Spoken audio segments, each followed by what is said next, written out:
FCA lessees can lease the 2026 Jeep Grand Cherokee Limited for $499 a month. See your Greater Lexington Jeep Brand dealer.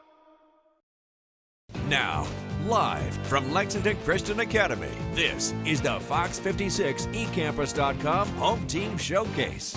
Sponsored by eCampus.com, Asbury University, and S&S Tire. Welcome into the Fox 56 Home Team Showcase Report. In between the games, I'm Kelly Harrison alongside Jordan Adams and Connor Sturgill.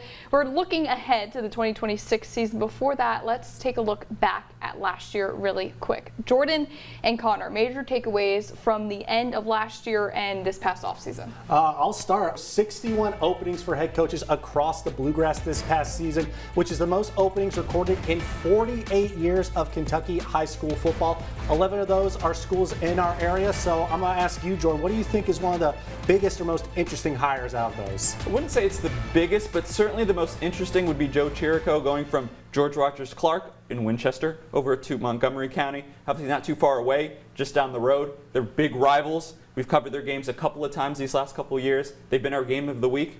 GRC's last season wasn't too good, wasn't too hot. Same thing could be said for Montgomery County. So it's be interesting to see how maybe the fans, the parents kind of handle him moving from one rival school to another, because that's not always easy. And you also mentioned championships as well. Some teams looking to defend that. Yeah. Keeping on for last season, before we look ahead to the title defenses, we're going to start for 6 teams. So let's remind everyone of those teams defending that gold medal. Kentucky Country Day, LCA Christian Academy over in Louisville, Boyle County, Owensboro, and Trinity are all looking to go back-to-back.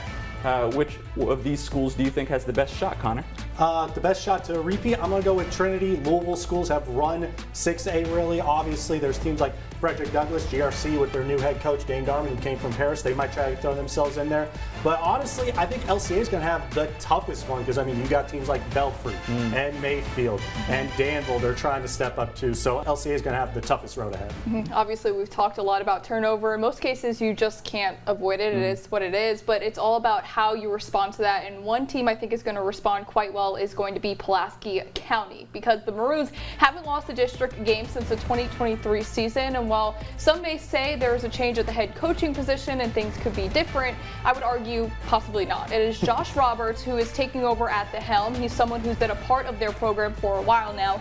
He was the previous OC, so I don't think we're really going to see much change, especially on the offensive front. They've struggled in just 2 games last season, coming up with L's, with a good amount of juniors and now seniors returning. I think this could be the year where consistency works in their favor. All right, I'm going to go with a little bit of a cop-out and go with the reigning champs. The Boyle County Rebels are my team to watch this year. Kelly, they call Danville Title Town here in the Bluegrass State because Boyle County has won 13 state titles in program history, including 4 in a row from 2020 through 2023. The Rebels return the state's best player in Oklahoma commit Seneca Driver, along with quarterback Jet Raleigh. But the Rebels lose almost all production in the run game due to graduation. So while they are the favorites to win it in the 4A state championship, you never know what might happen in the playoffs, because it is win or go home. All right, well, ironically, I'm going with the other team for Danville in my team, in the Danville Admirals, one of those unexpected teams from last year. The Ads surprised everyone, going from a winless team in 2024 to 9-3 last year in the first year under head coach Steve Stonebreaker. The Ads return a big core of their roster with their starting cornerback, running back, and leading tackler coming into their sophomore season. They did lose some big key defensive pieces like David Shelton and Mr. Do-It-All in Sasha Wade, but Coach Stonebreaker had to rely heavily on freshmen last season, and that trial by fire learning experience could prove to be a big help for them as they look to bring the Ghosts in Blue back to the championship conversation. All right, now from teams to watch to players to watch, it is a little bit harder to narrow down this list, especially out of this 2027 class. There is tons to choose from, but I'm going to start us off and go with Jordan Hollom out of Woodford County High School, a 6'3", 3-star safety who ranks 8th according to 24/7 Sports in the 2027 recruiting class across the entire state in all positions. He's the only top 15 guy who hasn't committed at the college level yet. He has offers out of Toledo, Liberty, Missouri, UK, and Purdue, so definitely a guy to keep an eye out for this season to see how he develops and where he ends up. All right, my player to watch is Scott County running back Timmy Imongo. Imongo and fellow senior running back Skylar Way are a dynamic duo for the Cardinals. In 2025, the pair both rushed for over 1,000 yards, and you'll understand how, Kelly, when you see Coach Jim McPeak's team play. Amongo is currently committed to play for Ball State at the next level, but has offers from both Kentucky and Louisville, so he's a good player to watch. All right, and my player to watch is the new man under center for the Somerset Briar Jumpers, Guy Turner. Turner transferred to Somerset after leading the Paris Greyhounds to their big upset win in the playoffs over Sayre last year. The dual threat threw for over 1,200 yards with 13 touchdowns and ran for over 1,000 yards with 12 rushing touchdowns. Somerset loves their dual threat QBs like Chris Hughes from last year, who was a Mr. Football candidate, and now they have another weapon to try to help them get back to Kroger Field. All right, those playoffs at Kroger Field, that's going to be here before we know it. That's now, right. Don't go anywhere. We'll be right back with more at the high school football level and Breakdown District coming up. You're watching the Fox 56 eCampus.com Home Team Showcase.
$300 below MSRP. Plus, get no monthly payments for 90 days on the 2026 Ram 1500 Limited. See your Greater Lexington Ram dealer.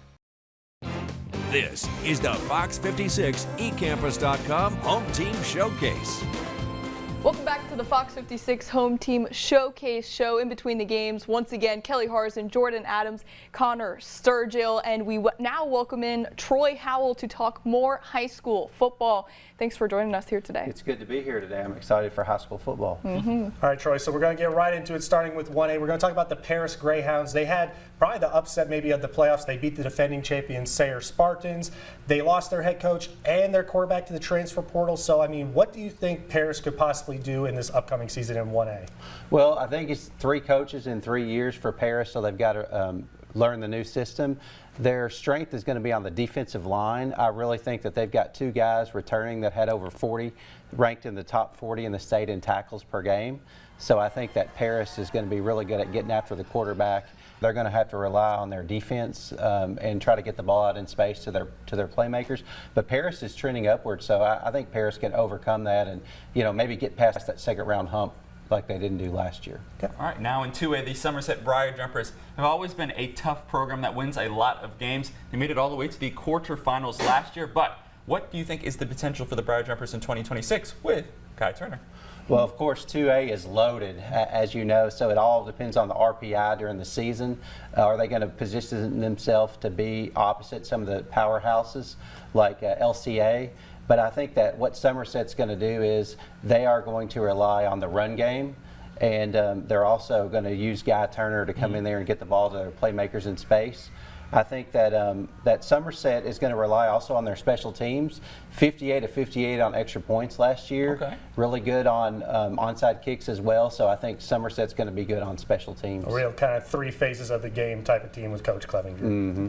Okay. Now returning to 3A, we're going to go back to Paris as the Bourbon County Colonials have surprised a lot of people, finishing with 9-2 record under first-year head coach Taekwon Rice. Do you think they have what it takes to shake things up?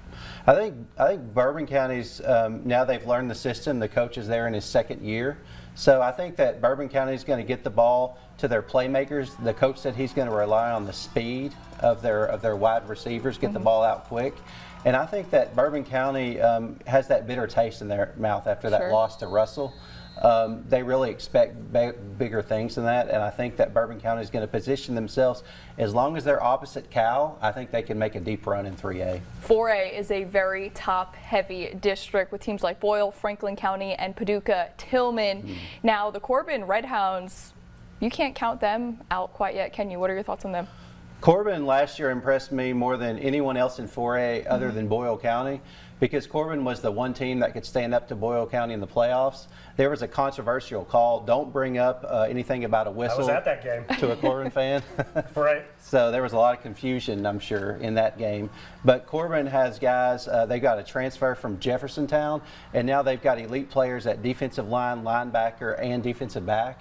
They have 2 players committed to UK on defense.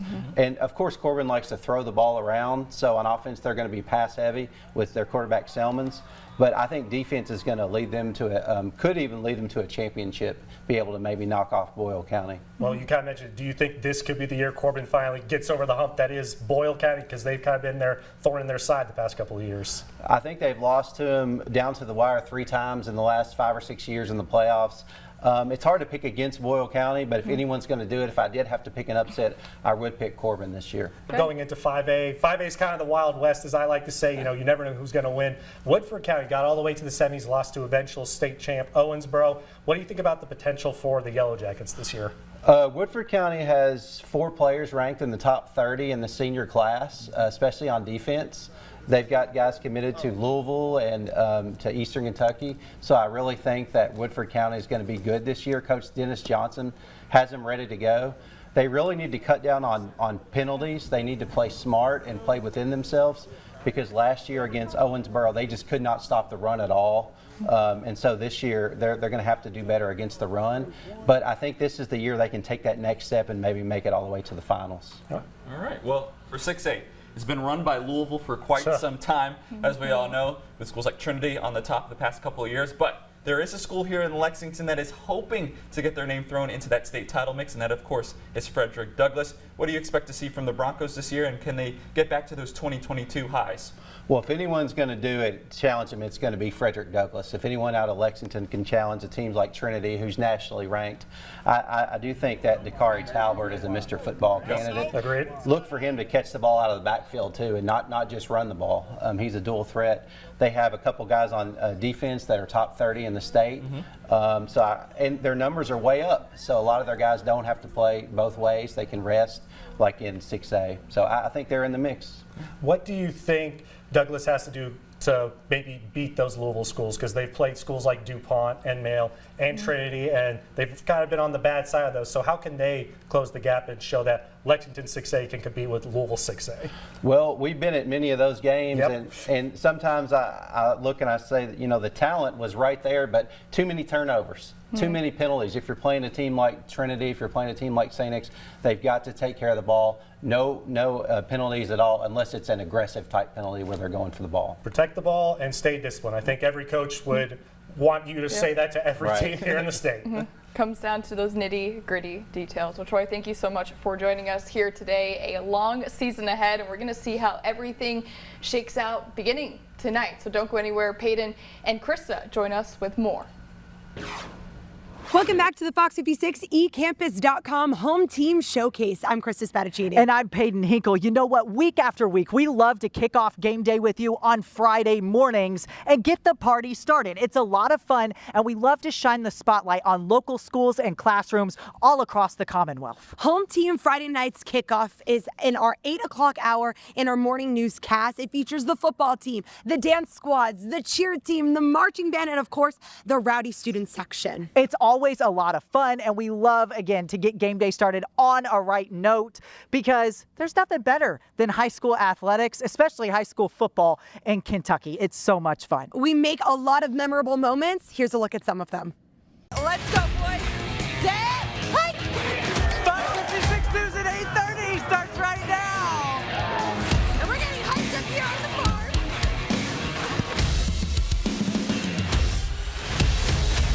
I got it.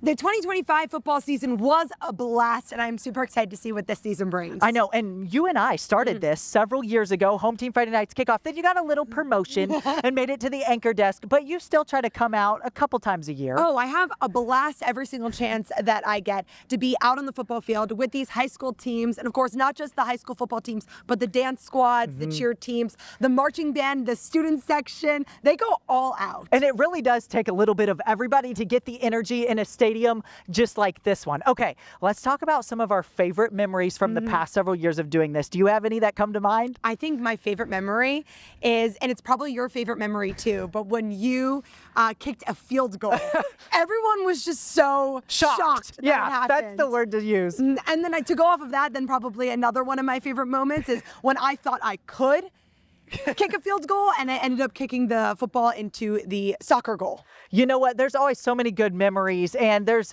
moments where our Paul Jones loves to make fun of me because one time I got hit in the face with a football on live TV.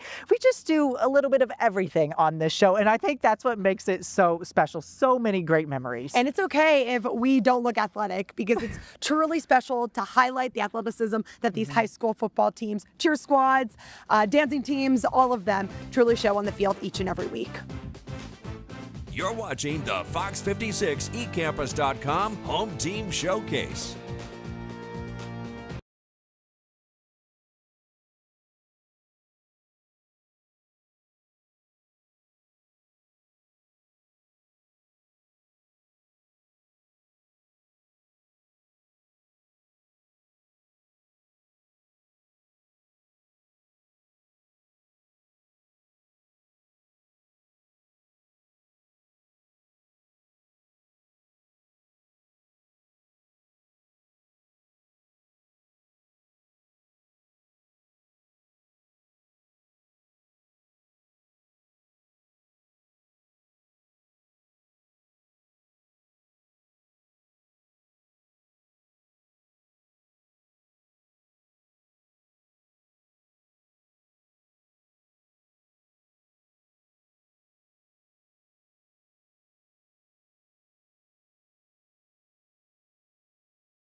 see you back in class Monday.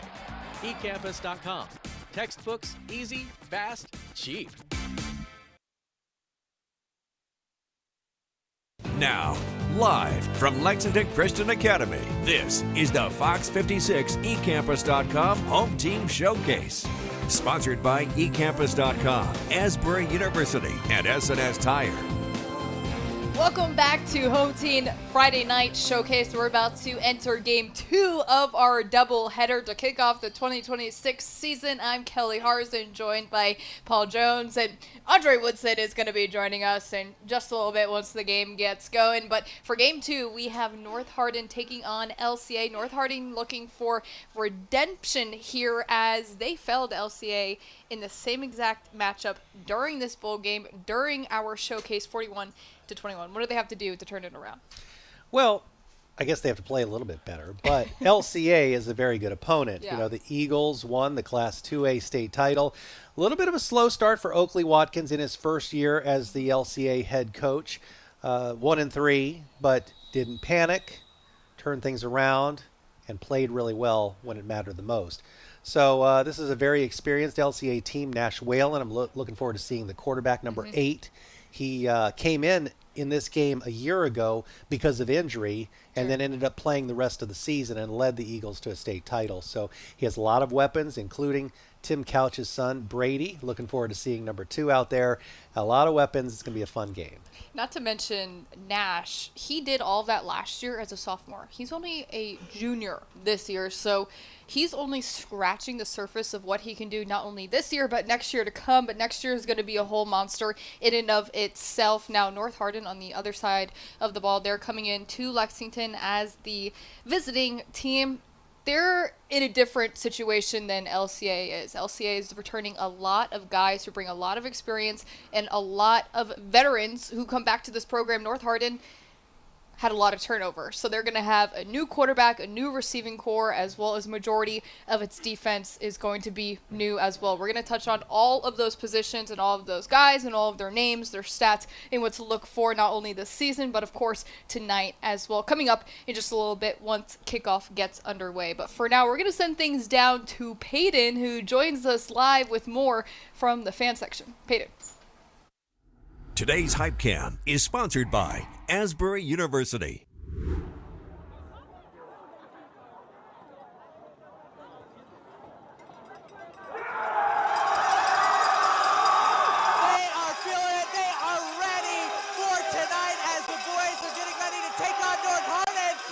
Checking in with them all night long. Guys, we'll send it back up to the booth to you. Woo! Yes, sir. All right, Peyton, thank you.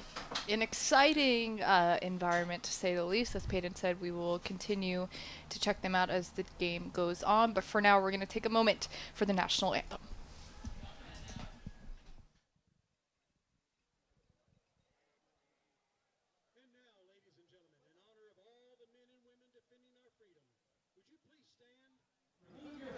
Face the flag near the parking lot for the singing of our national anthem, performed by eCampus.com Director and AI Strategy, LCA Alu, Ross Hill.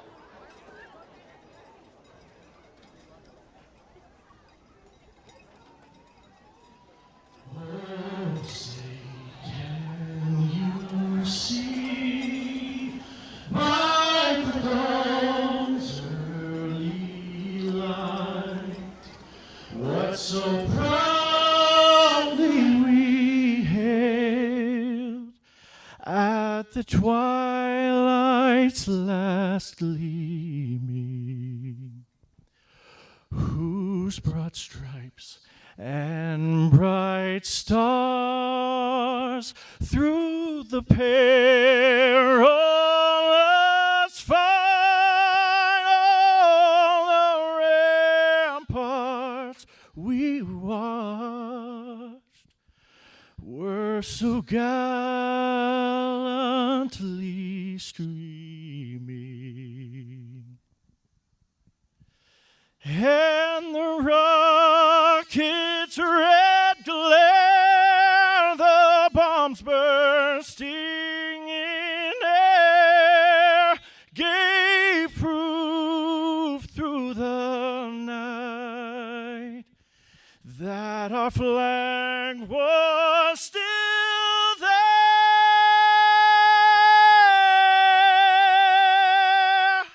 Oh, say does that star-spangled banner yet wave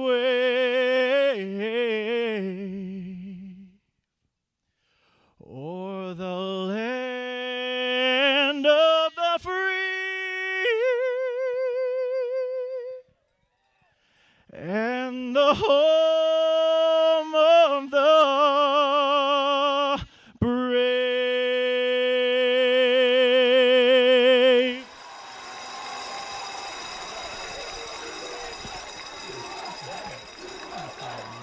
Well done. A beautiful national anthem here tonight at Lexington Christian Academy. We're getting ready for the second game of our doubleheader here on the Fox 56 Home Team Showcase. The host, Lexington Christian Academy, taking on North Hardin. Getting ready for the coin flip as both captains from both teams, I should say, make their way to center of the 50-yard line.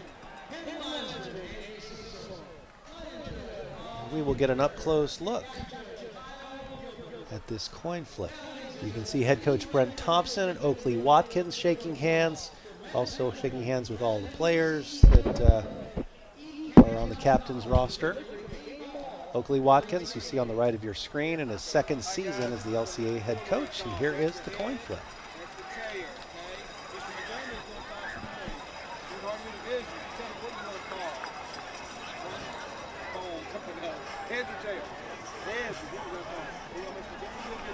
Matt Montgomery will do the honors of the coin flip. It's tails. That means you want to toss. You got the option to kick, receive, defer. You want to defer, you want the football. Which way do you want to kick, away from the ball or to the ball? Put your back to the scoreboard and face this way. You got to turn to face your camera good. Let's stand up here to number 75. We're going to say they deferred. Okay, let's play football, gentlemen. Lexington Christian Academy won the toss, deferred to the second half. Thank you, sir. Thank you. You did a good job. So North Hardin will get the ball first.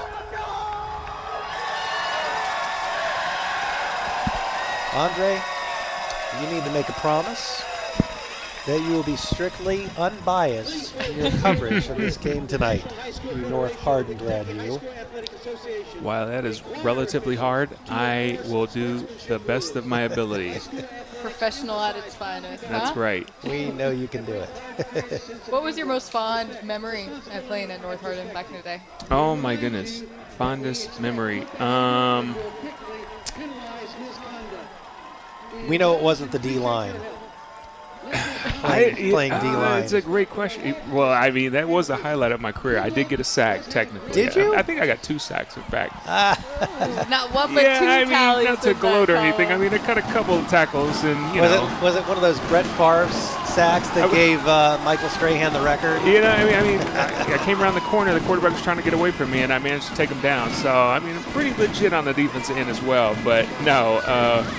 I don't know. We had some really great players and moments at North Hardin in my high school career. So, yeah, it was pretty cool. Look at this entrance. This is something to it's behold. spectacular. The fireworks and the kids running out with the players. What a thrill for the youngsters. Very cool.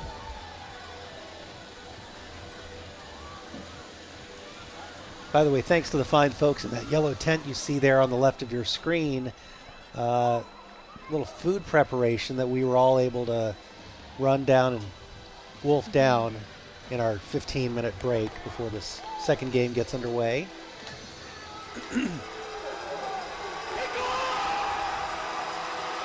I have to say as well, being newer here to the area, 3 weeks, my first football season, I have heard a lot about LCA. Of course, they're a great football team, taking home state last year, but I've heard a lot about the fan experience as well. We haven't even gotten started yet. We're not even, still moments away from kickoff. And the expectation is not disappointed. These fans are here. They are rowdy. They are ready to go. The student section is full, and they're all on their feet. Not to mention, this entire stadium is just beautiful. So again, being new here, you asked me before, you know, are things bigger and better in Texas? I'll have to say at least LCA. It's my only experience so far, gives it a run for its money, but beautiful place, beautiful people. Well said, well said. Well, we're about to get underway. If you're just tuning in, you missed the game between Bryan Station and South Warren. South Warren winning that game fairly handily. And we hope for a tighter contest in this one. And we are underway from LCA. The kickoff a little short. And play will stop right there where it was received.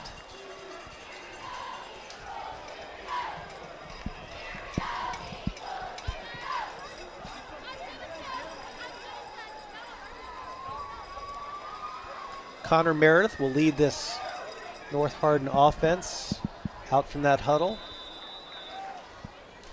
and into this opening possession. Kelly, what do you know about Connor? That he's new. Okay. He is new. I'm not the only new one in the house tonight. I mean, he's not new to their program, but he's new at being a starting quarterback. We talked about it before, but he was a starter when he was in middle school, or excuse me, he was backup when he was middle school. He's backup in high school, and now it's finally his time to shine. So we're really going to see what he's made of. But talking to their head coach earlier in the week, they said why he's the guy now is he's so mentally sound that he feels confident he can handle being put in any situation. Certainly helps that he has a guy like Zayden Winfield, Andre, to get the ball to, and he wasted no time in doing it, although there is a flag on the play. Yeah, I think there's tons of players on this roster that are going to make an impact, hopefully, this season. I'm really fascinated to see how North Hardin's going to evolve, though. Obviously, last year they were 5-6, and I think Coach Brent Thompson's going to have his hands full this season.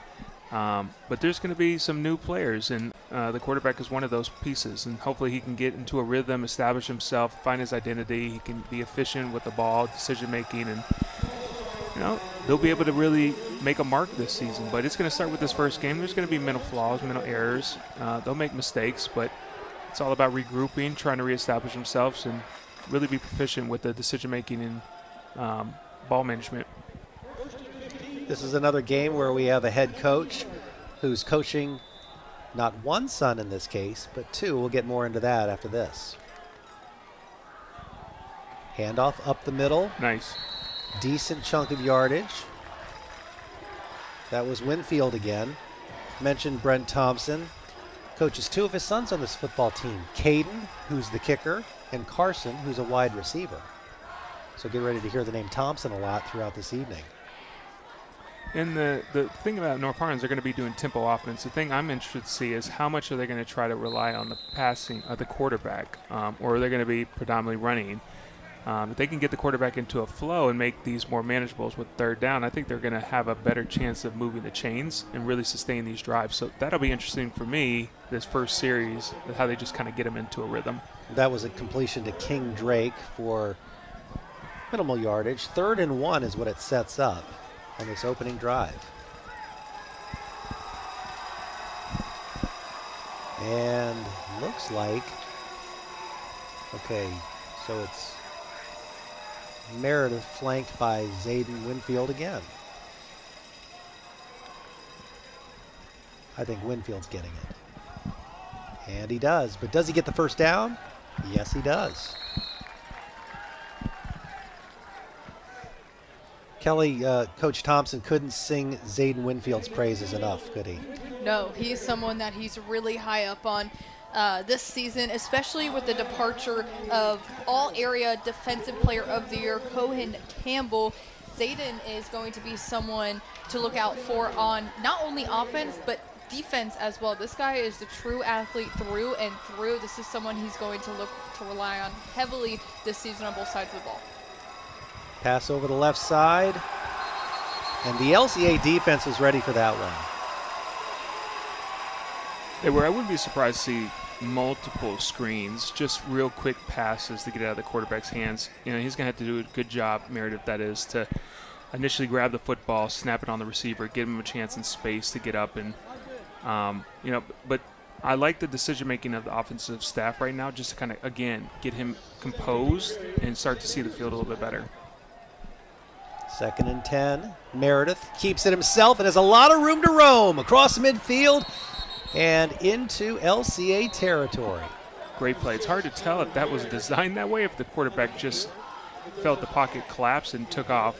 He recognized it quickly, that's for sure. He did.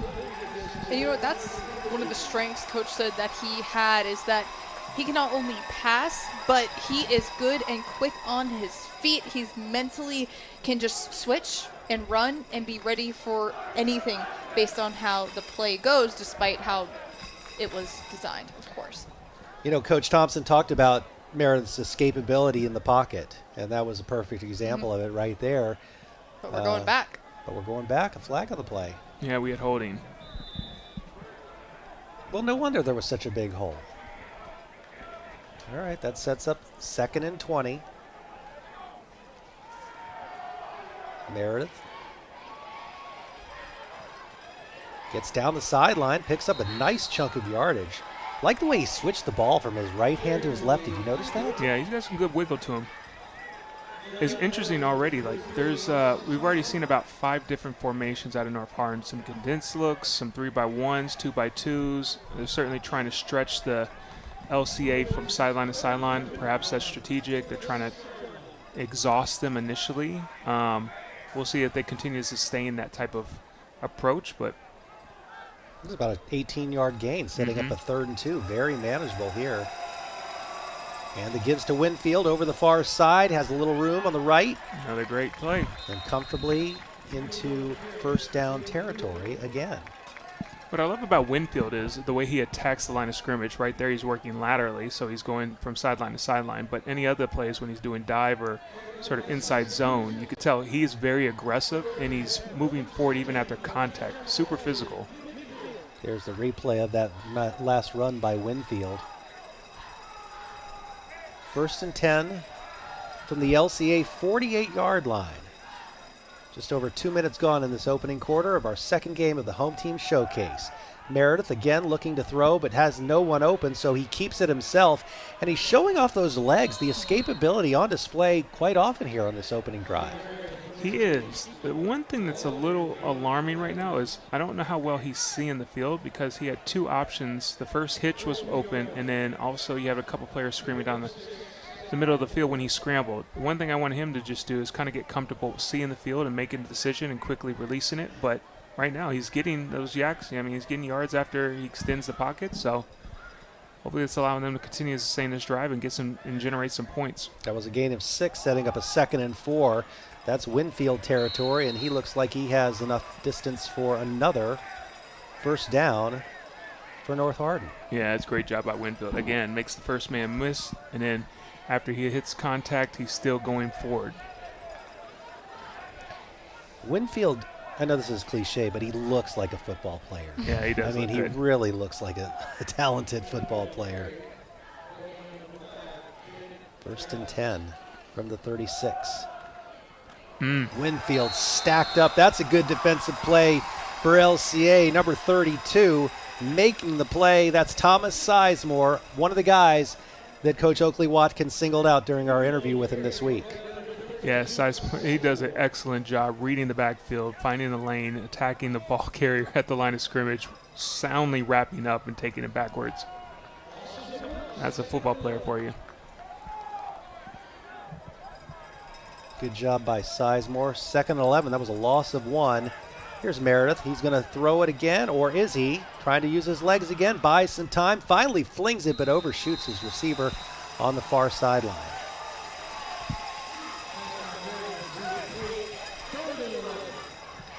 I will say, Andre, I mean, you mentioned how maybe he's missing some reads and some options are open there, but one thing I do like about him is you wouldn't guess that this is this guy's first starting job. Maybe he's missing some things, maybe he's making some mistakes, but he has the confidence, at least it looks like, and I would argue that's half of the job is confidence and then skill as well. Yeah, he certainly looks comfortable for the most part. You would hope that he'd read the field a little bit better, but that'll take time. So far, he's making the right decisions, and he does appear to be comfortable and confident, but in some of these situations, though, he'll just have to quickly assess the field and let the ball go instead of second-guessing himself. That was Sizemore coming up big again, pressuring Meredith for the errant throw, and that sets up a 4th and 11. So the Trojans, after a fairly successful opening drive, don't come away with any points, and they're forced to punt.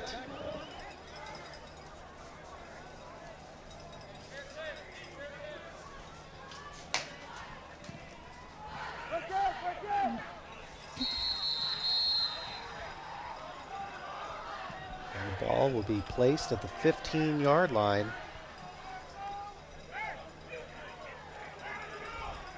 Trey Mahan is the kicker, or the punter, I should say, for North Hardin.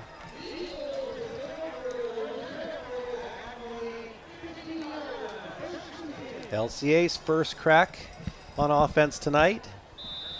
First crack on offense this season.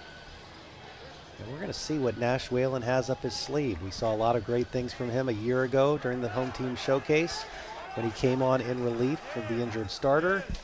And leads his team to a state championship in Class 2A. Obviously, a lot of great things. And he starts off with a handoff that goes up the middle. Hard to see the number. It was number 7. That's Davin Hood with a nice gain. Well, maybe a few yards anyway. Maybe not nice. Yeah, LCA, they're going to return a loaded roster this year with tons of star power, including anchored by the junior quarterback. I would love to see what they're going to do in terms of the identity. I know last year they were predominantly run. I'd love to see if they're going to spread it out any more this year and sort of stretch the secondaries more than they did in the past, but they certainly got tons of talent on the roster this year. Paxton Gray getting in on the play right there, taking the handoff from Whalen and scooting over the near side toward us. That was first down yardage for Gray. Setting up a 1st and 10 from the LCA 26. 7:43 left in this opening quarter. Whalen with so many weapons. Brady Couch, Sam Pearson.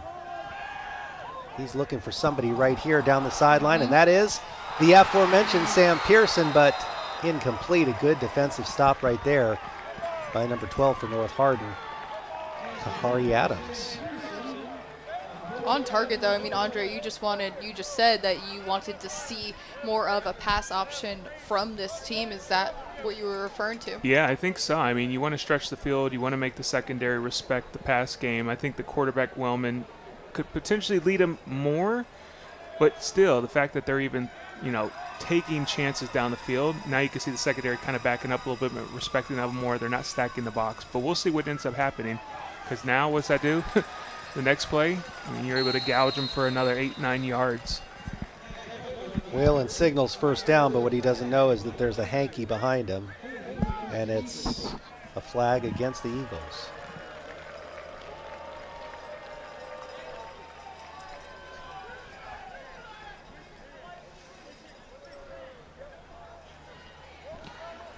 Oakley Watkins told us earlier in the week that he likes to get a running play in early for Nash Whalen, just kind of build his confidence a little bit,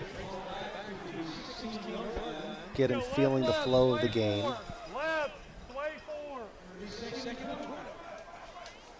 So 2nd and 20 after the holding penalty against LCA.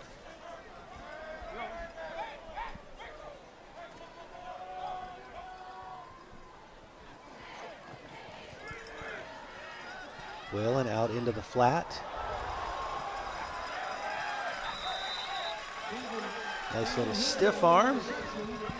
Yeah, so LCA is going to continue to throw little different wrinkles, swing passes, swing screens, different ways to get the ball out of the quarterback's hand instead of predominantly run the ball, but still, it's just another variation of running it, no different than a jet sweep.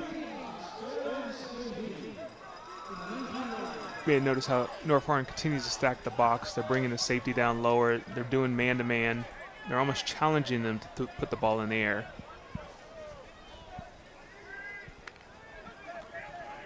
something Nash Whalen is not afraid to do, but he's running the wrong way Yeah. and then finally unloads it.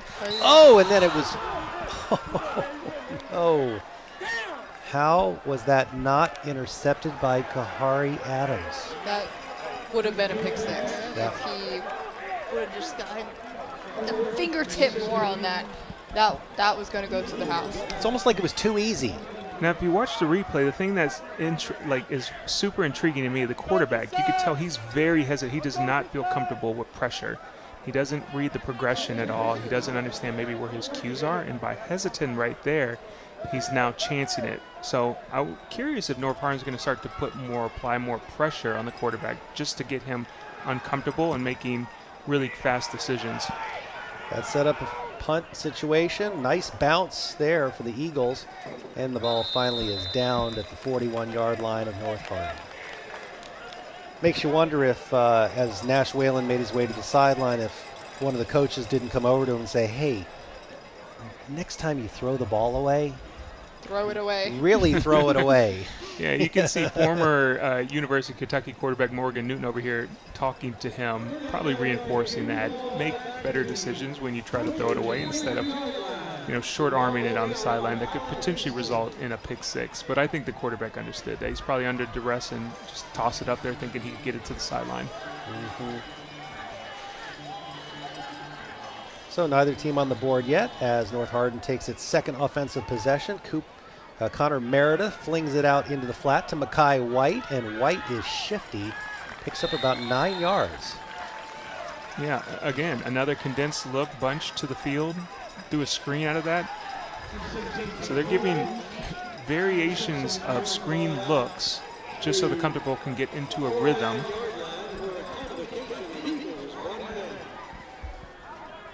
Gain of 9, as said, 2nd and 1. That gives the play caller a lot of options. A 2nd and 1 is probably their most desired down and distance.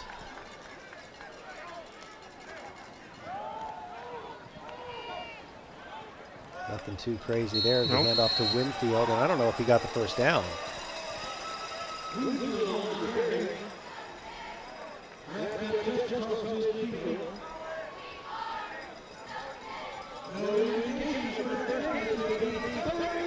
He did not get the first down, so it's a 3rd and 1.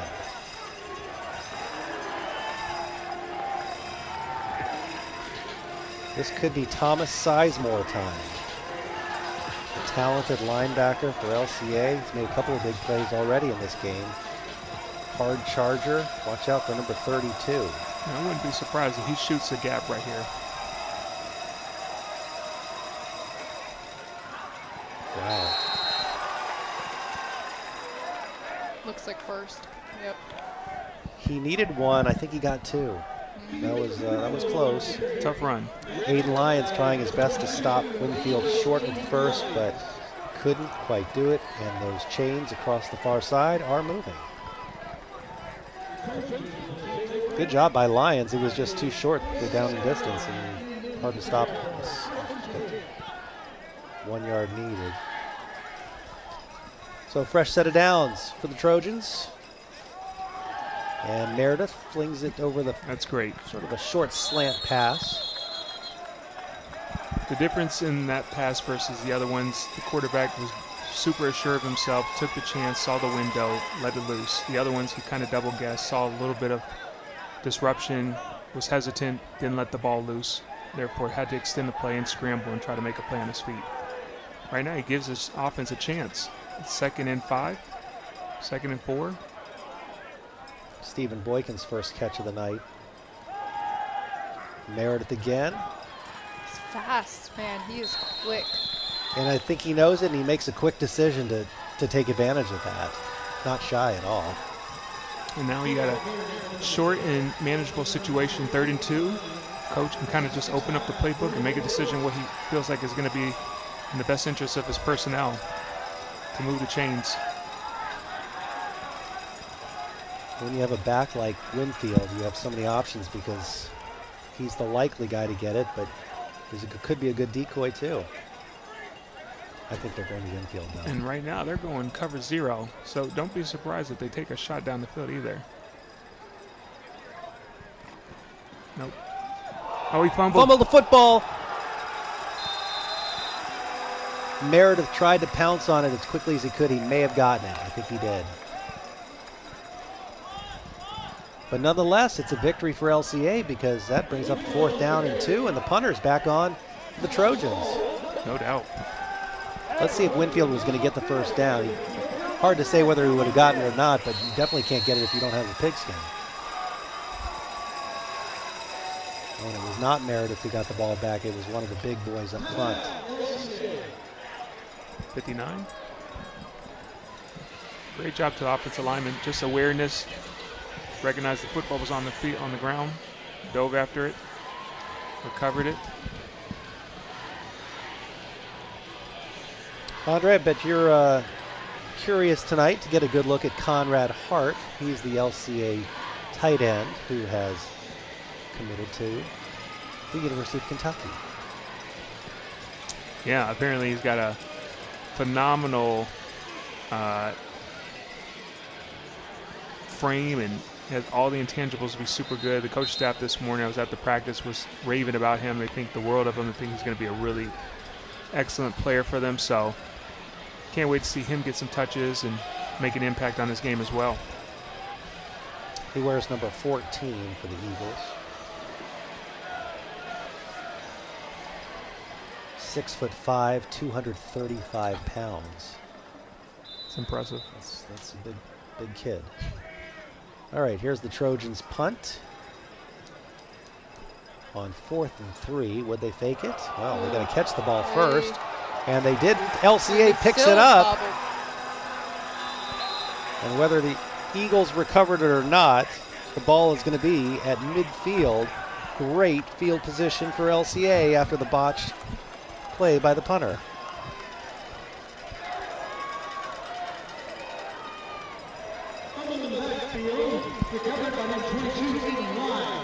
Back-to-back plays where the Trojans had a hard time holding on to the football, and it's cost them.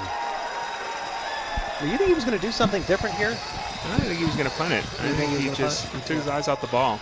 It's just one of those situations where, you know, your key takeaways are, you know, you can't have mental errors, you can't have negative plays, and you can't have penalties. Nash under center. And there's a flag on the play. False start against LCA.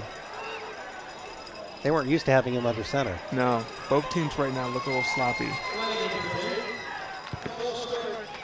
But again, that's first day jitters. That's what I was going to say. Normal mistakes for first game of the season, or do you feel these are mistakes that should be sorted out at this level of high school football?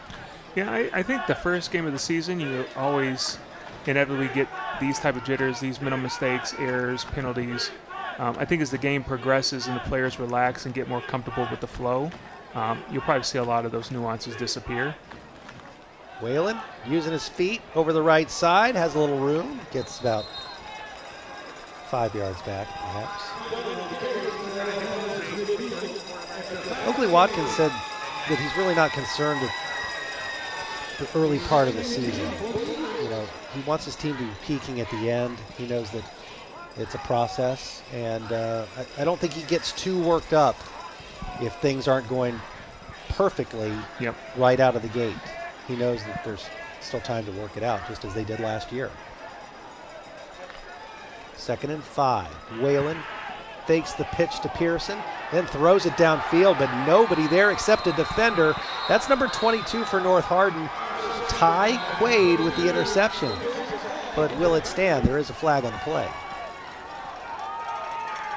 So this is where quarterback Whelan, you know, with all his ability, and he certainly has the intangibles to be a special player, you wonder about his downfield vision. Can he see the defender? Does he recognize coverage? Does he go through progression? Is he a vertical threat with passing? But those are some of the things he's going to have to clean up if this team wants to be really good offensively, because you could tell they're heavily going to rely on his ability. And the other thing I'm also a little concerned about is the fact that he plays 100% of the snaps on the defensive end as well. I mean, that's a little unprecedented for your starting quarterback to play 100% of the snaps offensively and then defensively. And how do you ensure his health as well? If the system is built around his capabilities. A lot of these players play both ways. You're right, though, about the health scare. It's something to be careful of. And there's another errant throw. This one now intercepted on back-to-back plays. One of those players who plays both ways. He certainly knows how to catch it. He's a wide receiver on offense, and that's Sam Pearson. Yeah, it's a great job by Sam Pearson, just recognizing where the quarterback was going, kept his eyes on the ball, made a diving play. I don't recall who it was right in front of him, but Meredith did have someone in front of him straight at 12 o'clock and just simply went way too far. He was looking in that direction and just completely bypassed him. Let's see. I mean, yeah, I don't know where he was. Number 2, I mean, he had going with that. Razo Yandel right in front of him, a wide receiver. Oh, look at David Hood. Yeah, that mistake might just be costly. David Hood into the North Hardin neighborhood with that big run right there over the right side. Momentum kind of going back and forth in this game. It's kind of hard to predict who's going to get the first points of the night. Whalen can't handle the snap and just has to fall on it to preserve possession. Was that a bad snap, or was he not ready for it? Let's see the replay on that.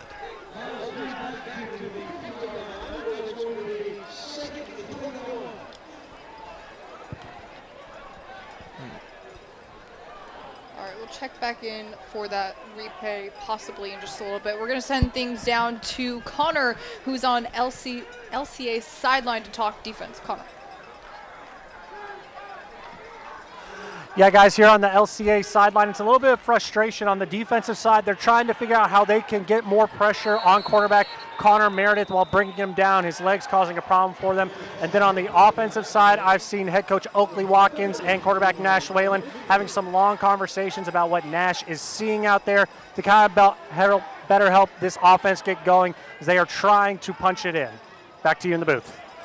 Yeah, it kind of reiterates what we were thinking is things just aren't firing on all cylinders just yet. This is a very talented team. We know that they have it, but it's just about making it click on both sides of the ball. We're not seeing one side struggle and the other one's pulling their weight. Both of them are struggling right now and just being messy with mistakes. Yeah. Whalen certainly having a hard time on that last play. He barely got it out of his hands. It went about 3 yards. So 3rd and 21. Whalen pressured, and he's brought down right there. The Trojans defense making a play with the first sack of the night, number 33, in on that play for North Hardin, Brandon Spicer. Yeah, again, North Hardin is making the adjustments to bring blitz, some sort of pressure, various different looks and packages, and it makes you wonder about quarterback's Whelan's ability to see downfield and throw into pressure. I wonder if North Hardin will continue to make that adjustment and apply more pressure throughout the game. But right now, both quarterbacks are struggling.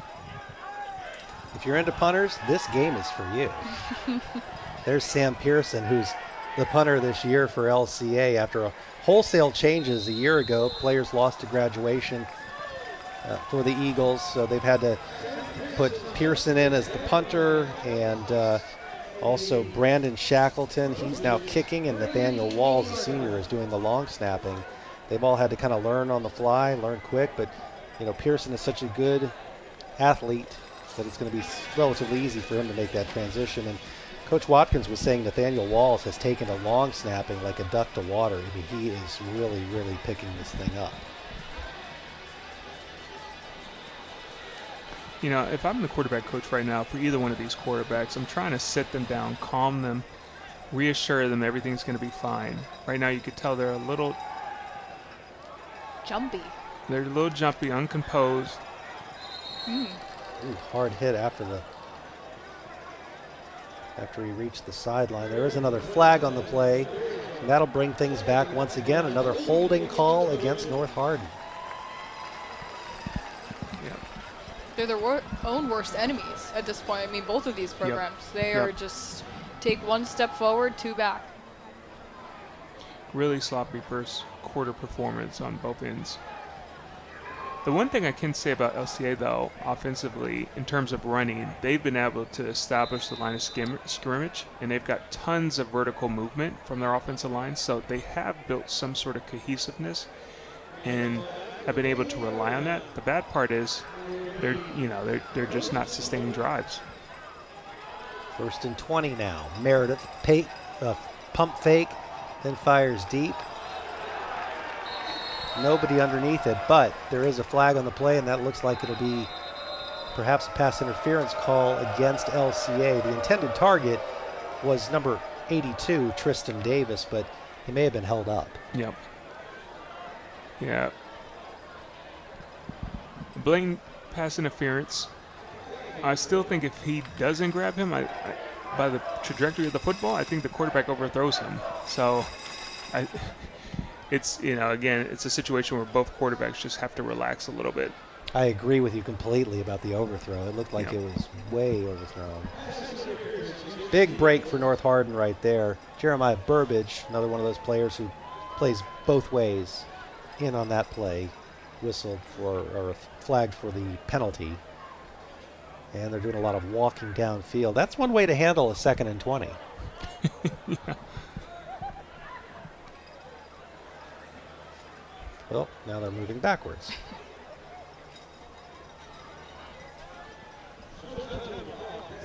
One last play to end the first quarter.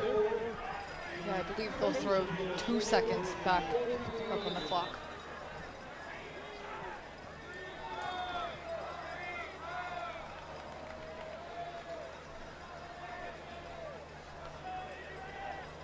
Clock says 0, but it should be 2, so this will be the final play. And there's Meredith again with his legs, gets decent gain, gets first down yardage. That's one thing first quarter expires. Meredith has going for him. He's a very shifty player. And he has that feel in open field. He's going to make somebody miss. All right, well, that is officially going to end the first quarter with a score of 0-0. Arguably a bit of surprise, just mistakes on both sides of these balls. We're going to be right back with quarter number 2 coming up. You're watching the Fox 56 eCampus.com Home Team Showcase.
Comfortable. Call today for a free estimate. ADA Heating and Air.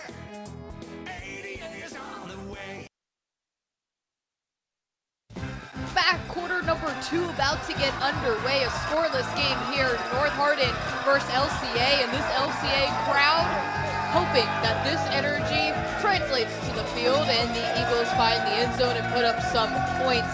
on the scoreboard. Let me tell you, the press box is right behind this crowd, and they are shaking this entire stand. I mean, things in here are swaying. So for LCA, there is no lack of support here tonight opening up this 2026 season. And these fans just waiting for a chance to celebrate some points on the board. Neither team getting any points in that first quarter, but North Hardin back on the attack, and once again it's Zayden Winfield. A lot of room that time. Picks up first down yardage and then some. Yeah, it's an excellent run by Whip. I mean, I just love the fact he's attacking, coming downfield, pressing the line of scrimmage, and then making that initial man miss, and then reading the field from there. I mean, it's a really great job by him. So the Trojans with a good start to the second quarter. Connor Meredith again at quarterback. There's Winfield again, stopped, but then bounces off some of his teammates and continues on for maybe a couple of extra yards. Now, in that situation, you would hope when like Winfield actually attacks the line of scrimmage and he presses on it, if he realizes it's close, he kind of bounces out or kicks around. And those things will happen throughout the season. He'll get better at reading it, but that's when you would just hope he would initially make the reaction a lot faster. But otherwise, he's been really good this game so far.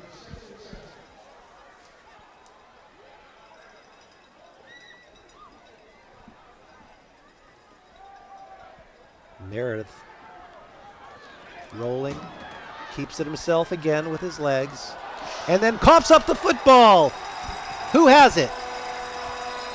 North still pulling it out. North Hardin trying to signal as if the Trojans have kept it, and it appears that may be the case because I don't see anybody from LCA celebrating.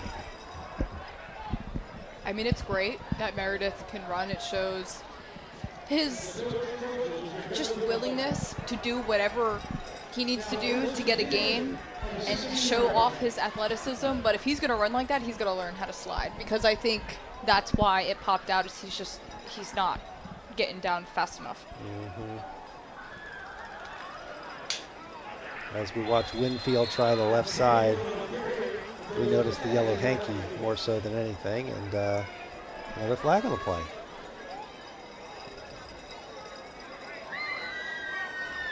And certainly, Kelly, if he's not going to slide, cover up the football better, something. You just can't let that happen. Right, for the sake of the football as well as his health. I mean, we talked about how important depth. I mean, most of these guys play on both sides of the ball, or at least have some contribution elsewhere.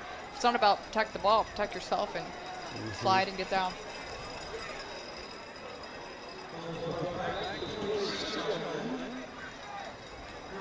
So that was on North Hardin. Ball moved back a little bit. 1st and 20 now.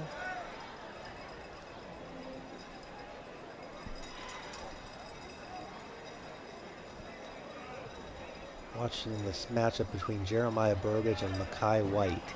21 blue, 17 in white. Two really good players. North Hardin calls timeout to talk about it.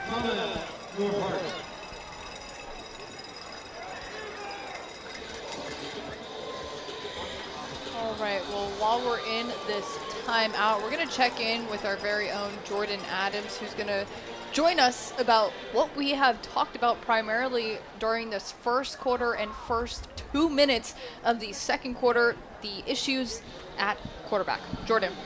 Hey guys, just talking with Coach Thompson there a little bit in the first quarter and now here in the second. He says he likes what he's seen from Connor Meredith. Obviously, it's his first start at QB. He's been on the team a couple of years now, but finally getting the keys to the car. He says he likes what he's seen from him, but he really needs him to just calm down a little bit and take a couple of breaths. Obviously, the interception certainly wasn't pretty. He's nearly coughed it up twice now. That last one was him running by himself, but the one before, he really didn't stick it into his running back's belly, and they were able to recover that fumble, but they nearly turned it over 3 times. So he just wants Six to kind of stay upright, stay in the pocket. He does like the athletic tools he has. Obviously, he's a pretty good basketball player, so he's able to scramble like you're seeing right now. But he would like it if he would just stay up a little bit more, because it's a long season. This is just the first week, so he wants to keep him healthy and keep him upright in the pocket and throwing the ball. Back to y'all. Yeah, that kind of goes off of what we just said as well. Just you always wince a little bit when you see a quarterback running as much as he does. We were just talking about before, Andre, when you were on the Giants. I'm a Giants fan, so when I see Jackson Dart, it seems like he's always finding that blue tent. So I'm a little sensitive to the subject, but I agree. When a quarterback's going to run like that, you always worry about their health and just keeping them active. Yeah, you're certainly concerned with the durability and then the health. I mean, if the player's actively taking hits every single game unnecessarily, inevitably he's going to be injured at some point in time. The one thing I'd hope for, the quarterback for North is just continue to take what the defense gives you, make good decisions, and then when you do attack and you're getting up the field, if you have the ability to slide, great. If you don't and you feel like you're in a position where you have to make a lateral movement, that's fine too, but secure the football and get down when you get a chance. 3rd and 22 now for the Trojans. A lot of work to do. Meredith needs to do it through the air. Screen pass, or at least a short drop pass to Winfield, and right through his hands. So now here's the question. Do they go for the field goal, or do they go for it? Usually when we would talk to the coaches, we'd get an idea of sort of what yard marker their guy would need to get to. Did not come up in our discussion with Brent Thompson, but it looks like they're going to go for it on 4th and 22. So. Yeah, I mean, I think it's a fascinating decision because you haven't completed the ball over 10 yards. So you're going to take a chance here. And relying heavily on the tailback. He's not going to get there. Oh, or is he?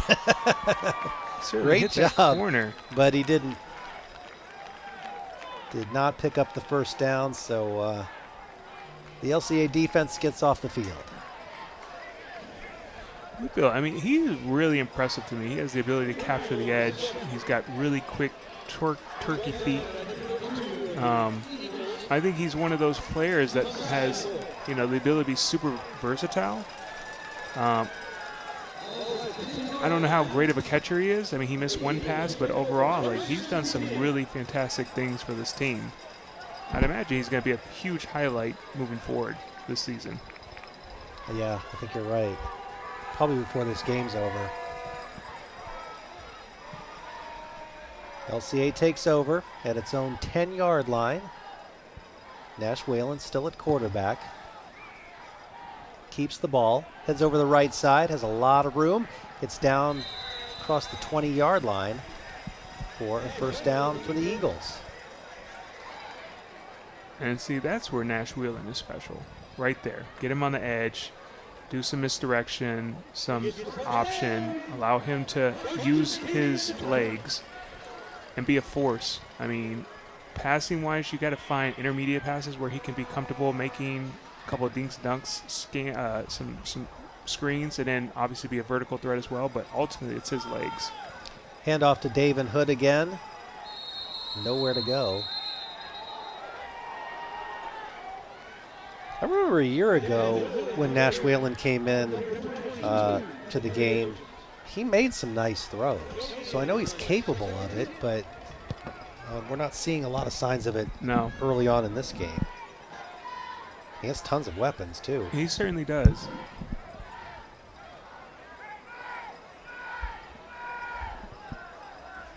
But again, it could simply be it's just the first game of the season. He'll get into a groove at some point throughout this game. Not being too quick to judge. Under center. Throws it into tough territory. That was about 3 North Hardin defenders to 1 LCA receiver. I don't like those odds. No.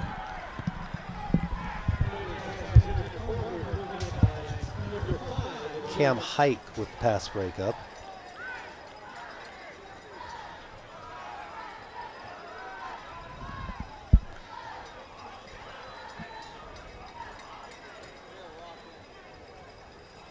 Has there ever been a more perfectly named football player than a guy named Hike? I think not. All right, 3rd and 10. Real defensive battle here at LCA tonight. Whalen quickly out in the flat to Sam Pearson. Pearson catches it, but he catches it from his backside, and play is dead from there. So this drive, like the others, has stalled. Yeah, he's really struggling. You could tell mentally he's battling within. So hopefully the quarterback coach, Morgan Newton, someone down there can start to sort of comfort him and get him to relax and recognize that it's okay. But he's certainly in a slump at the moment.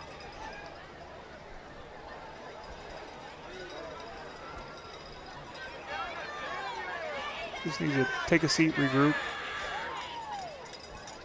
He's coming off the sideline and kind of throwing his helmet around, looking down, and looks like they're trying to talk to him now and lift those spirits, but it's way too early in the game to be hanging your head like that. Mistakes happen, and way too early in the season in general. Never mind too early in any game, but it is the first game of the season. Things are going to happen. It's about how you respond, not what happened in the past already. What I want to know is, he plays offense, he plays defense. Come on, Nash, you can't play special teams too? He needs a break. He needs a little bit of a break. I understand. And here's the punt. Another nice punt. Sends the return man deep. He bobbles the football. It's loose, and then there's a big fight for it. LCA seems to think it has it, and it does. Who won the wrestling match? There it is, number 5, Bennett Goudalis.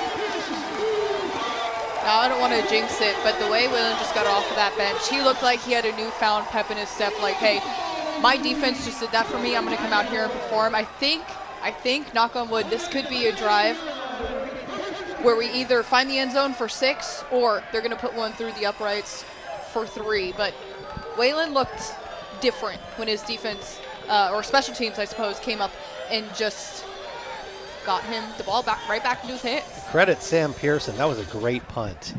That really was nicely done. Okay, we'll see if you're right, Kelly. Waylon back in the gun, hands it off. That's Pearson, the punter, also the wide receiver, and in this case, the running back.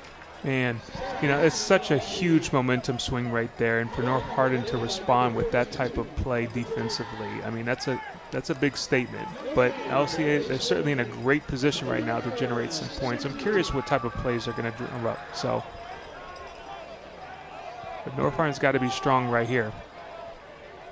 It can be deflating when you have a turnover like that. You've gotten off the field, and then you give it right back without the offense even seeing the field. Going with the quick snap. There's Hood again. Hood up the middle for a nice chunk of real estate, maybe 5. So right now it looks like you probably have 3rd and 6.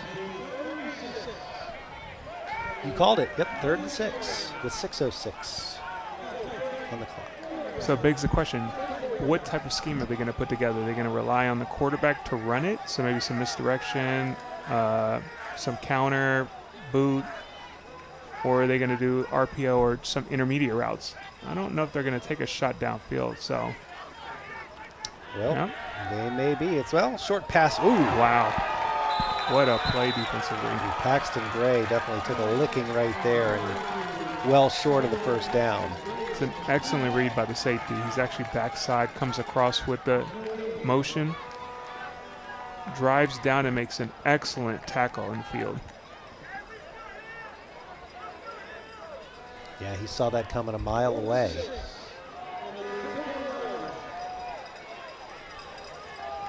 Number 11, Christian Lee. I'm surprised that LCA is going to go for it here, but honestly, I feel like they're a little desperate to get some type of rhythm going. Do they call timeout or is it delay a game? Timeout.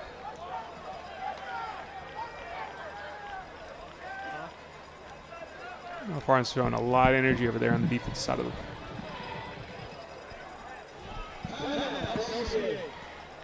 All right. Well, while we wait for LCA and see if they're going to go for it on 4th down, we're going to send it down to Connor, who has more on the Eagles. Connor. Well, guys, LCA coaches have been hammering home the point to stay calm to their team. Just make the plays that are in front. For the defense, it's keep their head up to try to tackle Connor Meredith. And on the offense, it's just make the play that is in front of them. Don't try anything spectacular. And every time Nash Whalen is coming to the sideline, he's having a quick chat with head coach Oakley Watkins to try and figure out what they see out there to help get Nash settled down as they try to punch it in here and take some sort of points going into halftime, because they do expect to lead in this game, obviously being the defending state champs, but they're just trying to stay calm and prove that they can win these games, because like Coach Oakley said to us in a pre-production meeting, he would rather them struggle now than in November. Back to you in the booth. Connor, I noticed Oakley Watkins standing right behind you. Jordan Adams was stalking the Bryan Station coach earlier. It looks like Oakley's now stalking you. All right, 4th and 6. The Eagles will go for it. Whalen in shotgun, drops back, rolling to his right, looking for somebody. He's going to get it with his legs, but there's a problem. There's a flag on the play.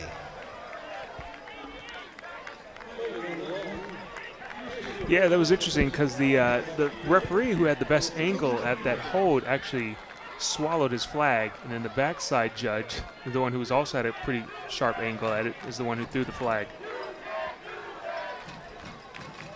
Well, that's deflating. They would have had the first down, and now they're most likely going to punt. Yeah, I think it's highly likely. I mean, how do you calm those jitters, right? Connor just said, and we've seen it with our own two eyes, Whalen's had conversations with their OC and their head coach. I mean, we're almost 2 quarters into this thing, and we're still seeing just guys being almost too twitchy, just reacting too fast and just making mistakes. Conversations aren't cutting it. What will? It's a great question. I don't know. You know, every quarterback has a different personality, different approach, different perspective. Sometimes it takes one series, one completion, and other times it's a mental thing. Both quarterbacks have different. Look at this punt. Oh, and then the special teams downed at the 1 yard line.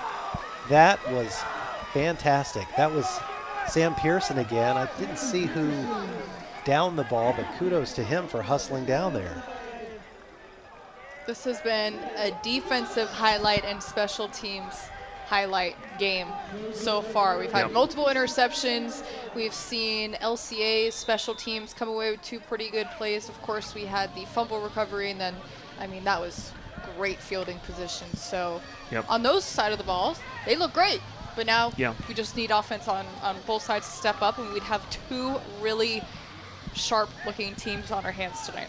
And this is a critical position for North Hardin right here because they're on their own 1 yard line. There's 4 minutes left before the half.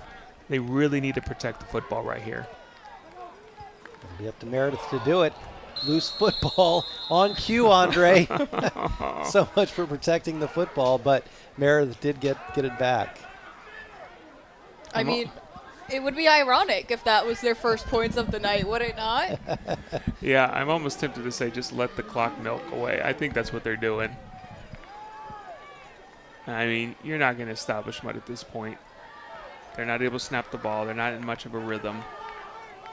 Hopefully they can get to halftime 0-0. I think that would be a win for North Hardin.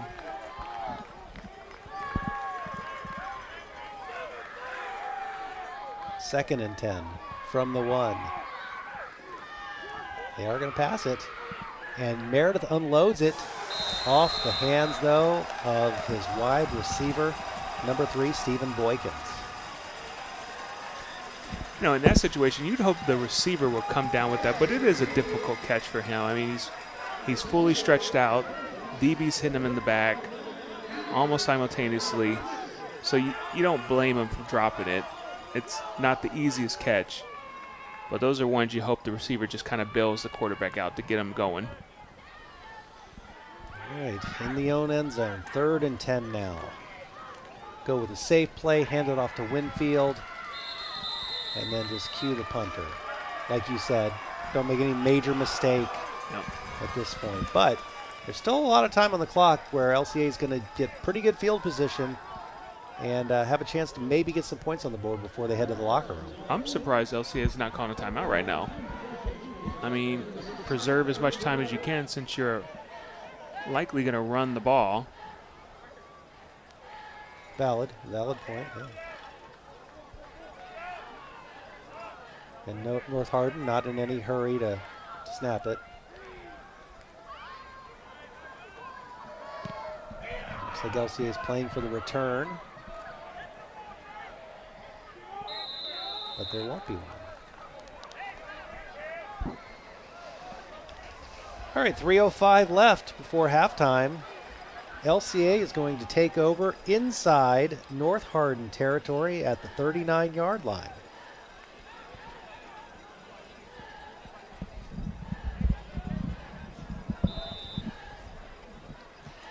All right, well, while we take a moment here, we are going to shout out the Marines, another sponsor of tonight's event, all making this happen. So thank you to the Marines, as well as thank you to all of the armed forces who serve our country tonight and every night. We thank you for your sponsorship here tonight, but also for your service every day. Waylon to Gray on that first down play.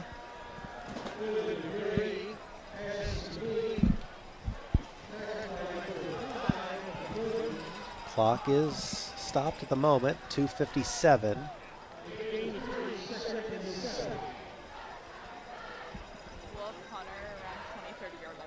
I have a good feeling about this drive. I feel like something positive is going to happen for the home team. It's great field position. I mean, wouldn't There's that be Hood. nice? There's Hood. There's Hood. Oh, I thought he was going to break That's that last a tough one. run right there. Plenty of time on the clock now. Absolutely. I mean, I think that would be massive. Just before half, you finally break, okay, who's going to score the first points of the night? I mean, I think that would be really telling of how the rest of the night is going to go if you put up points on a scoreboard right before break. No doubt. Waylon, quick pass to Sam Pearson. Pearson gets a few more yards. You know, Pearson would be a guy I would credit for that momentum switch because of his punt. He pinned North Hardin. They couldn't do anything, and then LCA gets great field position and potentially capitalizes. 2:17, clock running. Waylon handing off. Hood up the middle, spin inside the 10 now for another first down for LCA. Suddenly things are clicking. I mean, maybe that's what they needed. We talked about how the run game was their strength last year. They just needed to go back to Old Reliable, at least till half, and run the thing. There's Nash Waylon using his legs. Is he going to get in? Reaches for the pylon, but no, about a yard or a half yard short, and the referee signals clock running. And you can tell fatigue is starting to set in now with North Hardin on the defensive line. They look gassed. I just saw number 88 hunched over too, down on his knees, or bending over, I should say. Here's the replay. Let's see how close Waylon got to reaching across the pylon here. Great angle from our crew down there. Oh, so close. If only his arms were a little bit longer. All right, minute 13, clock is running. Eagles on the doorstep. Waylon handing off. Left side, no sir. No sir. Hood denied.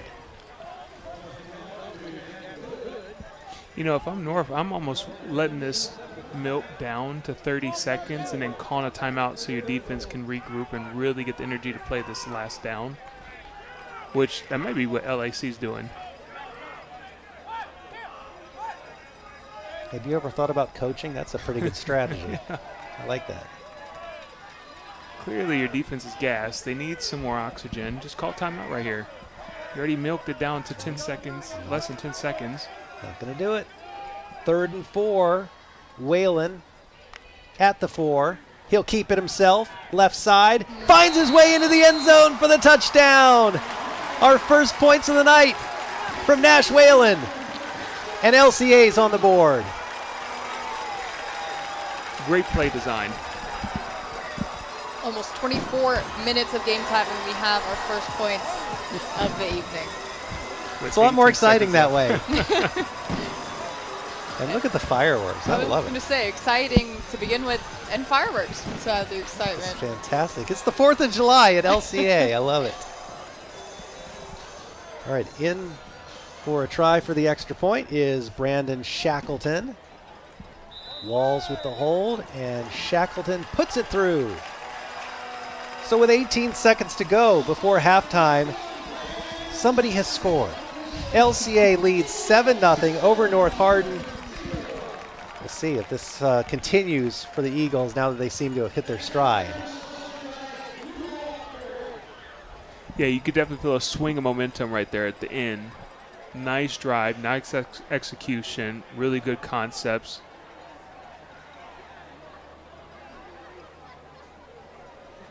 How will North Hardin adjust at halftime? How will LAC adjust at halftime? Be fascinating. Mm-hmm.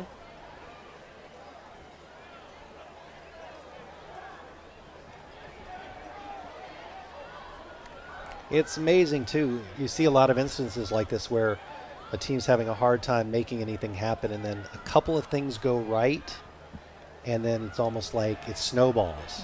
The difference And makers. Suddenly everything goes right. They just sort of like wake up.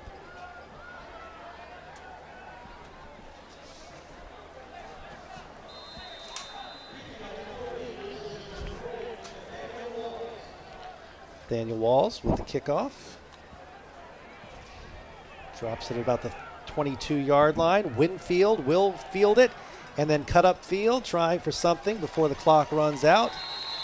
But LCA's not having it. The Eagles are ready to go on that one. 10 seconds now left before the break. I think right here you just run the ball and let the clock run down to zeros and take it a half. Regroup, re-strategize, come back second half. Ready to go.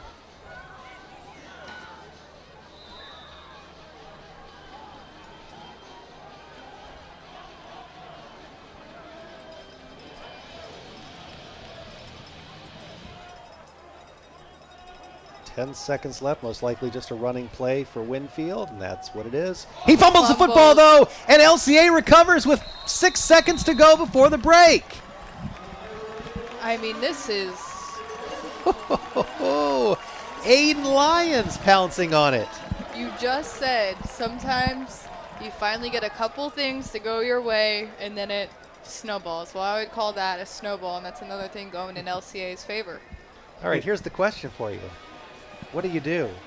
You have 5 seconds left. You don't really have time to run a full play and then try to kick a field goal. That's a long field goal for a high school kicker. Well, it's a long field goal for the high school kicker, and just when the PAT he made, it didn't look like he could make it maybe 25 yards. So, and this would be close to a 40-some yard field goal. I would imagine they're probably just going to take a shot down the field. Maybe you luck out and get a defensive penalty or something like that, and then time down. I don't think you even have time to do a 5-yard out.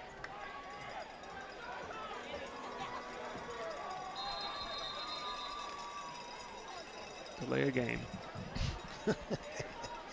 I mean, that's so deflating, isn't it? We thought we were clear of the shooting ourselves in the foot storyline, but I suppose we are not. Yeah, I think at this point it's inevitable. You have to take a shot down the field.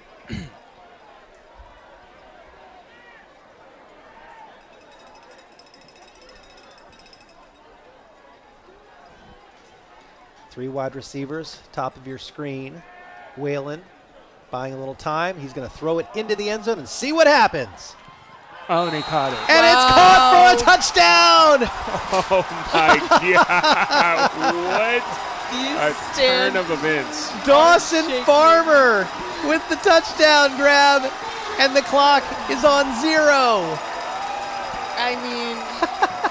That is gut-wrenching for North Hardin fans. Wow, what a turn of events. Wow. Are you kidding me? The clock strikes 0 to bring us to half. Oh, my. I mean, you can't even think of that hypothetically. Like, here's the replay. You know, Dawson, 6'4". That's a good guy to throw to in the end zone. He's got a little height, And let's just see if it's even. I mean, is it even? I think it's tipped. It was. Well. So I didn't even see him. Wow. That's incredible That concentration. is incredible. Oh my. Yeah, you deserve to celebrate. That was fantastic. Fantastic, Dawson. All right, well, a pretty quiet first 2 quarters until just the last 18 seconds. LCA tacking up a touchdown, then a deflating drive for North Hardin, resulting in a fumble and a recovery for LCA, a Hail Mary touchdown, and just like that, the home team is going to be up 14-0 over North Hardin. We're now going to send things down to Connor, who joins us with the Eagles, who seemingly have some momentum on their side headed into break. Connor. All right, Coach Watkins, I mean, what a way to end the half. What'd you like from your team, especially in that last minute of play? Well, we talk about resiliency all the time, and I think the end of the second quarter there showed that, because they are blitzing our tails up front right now, and we've got to be able to protect that. But to be able to end it that way, I'm hoping that'll be able to loosen some of that blitz up and be able to allow us to get back into some of our base offense. You're talking about all the blitzing they're doing. I've seen you've been talking with Nash Whalen basically every time he comes out the field. What have you all been discussing out there? Yeah, I mean, I talk about it all the time. Nash, that's my guy. I mean, our relationship, it's pretty special to me. Somebody I've got a ton of trust in. It's the first game. Like, we don't want to be playing our best football right now. We've had a couple ball issues. I mean, it's humid, and that's part of it. So we're going to keep working. And, I mean, again, there's not another guy that would rather be leading our team than that guy. All right, and what's something you want to see out of your team coming into the third quarter? Yeah, we got the ball at the half here, so that's something we defer for a reason for that. So I'm hoping we can come out fast and get after them. And if they're going to blitz us, continue to RPO them a little bit. And if they're not going to, be able to get into our run stuff with our tight end. So that first drive is going to be huge. Defense is flying around playing heck of football right now. All right, well, hopefully some more plays like that will make our job harder to pick player of the game. But, Coach, good luck the rest of the way. Thanks. Appreciate it. No problem. Back to you guys in the booth. All right, Connor, well, don't go anywhere. We are just headed into halftime where LCA is going to lead North Hardin 14-0. We'll be right back. You're watching the Fox 56 eCampus.com Home Team Showcase.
Selected and ready for its forever home. Reese's Furniture, bringing style to life. This is the Fox 56 eCampus.com Home Team Showcase. Welcome back. Kelly Hars and Paul Jones joined with Andre Woodson. We just saw the first points of the game get put up on the board. 2 scores coming within 18 seconds. Before that, we had 23 minutes of a 0-0 score. Let's talk about those first 23 minutes first. Were we surprised that we weren't able to see either one of these teams get up on the board? Yeah, I was surprised to see with just how sloppy the game was played. Mentally, physically, there was a bunch of mental errors. There was a bunch of penalties. I think there's a lot of takeaways for both teams, kind of regroup, reestablish themselves. But then you also saw a lot of execution. There was a lot of potential flashes of playmakers. So it'll be interesting to see how the game continues to evolve, but there certainly was tons of mistakes made on both sides. Oakley Watkins has said often that he doesn't really worry about whether his team has a slow start to a season. But I think when it comes to a slow start to a game like that, I think he probably was pretty concerned, and he feels really relieved to see how the way the first half ended with some really game-changing plays that really totally unexpected, but he will gladly take. Yeah, they seemed to figure it out right before half again. Those 2 scores coming in 18 seconds. What was it that you guys feel was kind of the initial turnaround factor? I think it was Sam Pearson's punt. When he pinned the Trojans down at the 1-yard line, and then the ensuing drive for North Hardin went nowhere and ended up in quick change of possession for LCA, and then took advantage of it. It seemed to change the way the game played out. Yeah, I totally agree, and I think that helped generate some momentum for LCA as well, and then they gained some confidence as a result. So right now, North Hardin obviously has a lot to overcome, but LCA is in a really good position to continue to establish that and sustain the lead. Paul, I feel like you said it right before they were able to find the end zone for the first time. You said sometimes just things start swinging in your way, and then they snowball. And then moments later, North Hardin had the fumble, Eagles recover, Hail Mary. Maybe give this guy credit. Maybe he spoke it into existence. Well, Jordan Adams did in our first game of the day when he told right before Jordan Haskins had a great touchdown run. So, yeah, maybe it's contagious. Yeah. All right. Well, either way, somehow LCA is up 14-0 over North Hardin. We're going to take a look at north side of the ball coming up next. But for now, we're going to send things down to the field to Peyton, who joins us live with some other aspects of this football game. Peyton. Hey guys, yeah, we're down here on the field with some of the LCA dance team members. Ladies, you have different attire on than when we were out here for this morning for Home Team Friday Night's kickoff. Catherine, can you tell us a little bit about the outfits tonight? We have this black blazer, a blue sequin top, and sunglasses. And I actually have a pair for you. Oh, perfect. Okay, yeah, we got to get in on that action so I can match the crew. Oh, they're fogging up from the humidity out here. That's okay. All right, tell us a little bit about the routines you guys have been working on. I know you're going to have a performance coming up a little bit later for the crowd here, but you guys are working hard to get ready not only for football season, but also what all this year has to offer, right? Yeah, these sidelines that we've been doing are super duper fun, and this halftime performance, we have so many choreographers coming in, and they're great, and they just really know what we're looking for. And you guys have a pretty young dance squad, so you're going to be together for a while. Do you guys already, are you pretty close? The dynamic is super interesting because we do have a junior and we have 7th graders, but we all get along super well, and we hope that we can stay close as a squad. All right, Catherine, we'll look forward to seeing you all a little bit later. I'm going to keep these glasses. Thank you so much. We also have some of the LCA cheer team, Campbell and Kendall, are here with us. All right, let's go ahead and talk about, are you guys seniors? Yes. Senior year, so this is your final year. It has to be special for you guys, right? First week of high school football. Yes, it's very special. I'm so excited for this year and create more memories with everyone. And not only are you guys cheering on the sidelines, but I'm going to actually take these off now. Not only are you guys cheering on the sidelines, but you're also cheering and competing in competitions. You're hoping to go back to nationals and do pretty well, right? Yes, we are. We practice a lot and we put a lot of work into it, and we're really excited to go this year again and do well. And how well did you guys do in nationals last year? Do you remember off the top of your head? We did pretty well, I would say, yeah. Down in Disney World, so that has to be a lot of fun. Looking forward to that again, and we'll look to watch some of your all's competitions coming up a little shortly. But first, I'm going to let you guys go ahead and get in place, and they have a cheer routine for us. So once they get set, ladies, go ahead and take it away. Eagles, let's get tough, it's game time. Let's pump it up. LCA, LCA.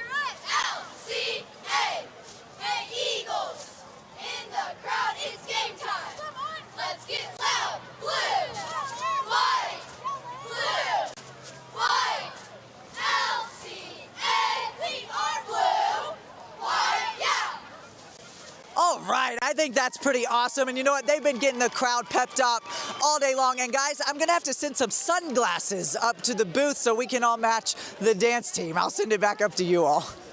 Yeah, send things on up here to the booth and send those glasses too while you're at it, Peyton. Thank you. All right, we already talked LCA. Those cheerleaders now having something to cheer for as their home team is up 14-0 over North Hardin. Guys, if you're North Hardin, we talked about it. They're making mistakes just like LCA did, but LCA figured it out. So if you're North Hardin, what particularly do you have to do to clean up those mistakes? Well, I think they need to recompose themselves. They have to be mentally sharper. They have to gain some confidence. And they got to recognize this is going to be one play at a time in order to come back from this. They got a uphill battle, but they certainly have the ability and the talent to compete at a high level. We'll just see what they decide, but ultimately they got to identify their identity and play faster and smarter and more efficient the second half. Certainly had some signs of life in the first half. Connor Meredith made some plays, mostly with his legs. But the penalties, got to eliminate those or reduce them greatly. And, this game changed so quickly at the end of the second quarter that, you're down 14-0, but there's not a lot that's separating these two teams at the current moment. So in that regard, North Hardin should feel like we're hanging with these guys, but it just doesn't show on the scoreboard at the moment. Yeah, I would have to agree. I mean, 14-0, but it feels a lot closer than what it says. North Hardin, if they're able to have the opportunities LCA had, LCA was making those same exact mistakes that North was making. So if LCA coughs it up and then all of a sudden North Hardin is able to recover it in a great fielding position, there's no saying that all of a sudden they have 7 up on the board, and all they need then is one more opportunity, a defensive stop. North Hardin's strength so far has been defense. Make a stop, find the end zone one more time, and all of a sudden we have a tied game. I mean, we still have 24 minutes left in this game, so it's too early to tell, I would have to say. On the flip side, your LCA, you're suddenly like breathing a breathing a sigh of relief that you are suddenly up 14-0 and really don't deserve to be up 14-0, and so they may be just loose and relaxed when they come out in this third quarter and really turn it on now that they have a little bit of a cushion. Right. We're going to find out. Yeah. Yeah, and the other thing that I think is super important right here is this is very evident based on which Coach Thompson sort of explained to us that, this team was filling in some major vacancy roles. And so there's not a lot of experience from last year. And some of the critical, positions like quarterback and running back and some of the receivers and other players on the defensive side of the ball, like it's been very evident that this is their first time playing in those type of positions with that type of responsibility. So hopefully they'll just kind of settle into those roles because it does play a toll. But, they're going to need them to be, more efficient and more productive if they are going to have a fighting chance, not just this game, but for the rest of the season. Yeah, couldn't agree more. All right, well, as we speak, teams are both coming back out, going to warm up again, stretch again, and get ready for the second half. Don't go anywhere. Third quarter coming up just after the break. You're watching the Fox 56 eCampus.com Home Team Showcase.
Water Girl, wherever that is. Next, Lee and Haley.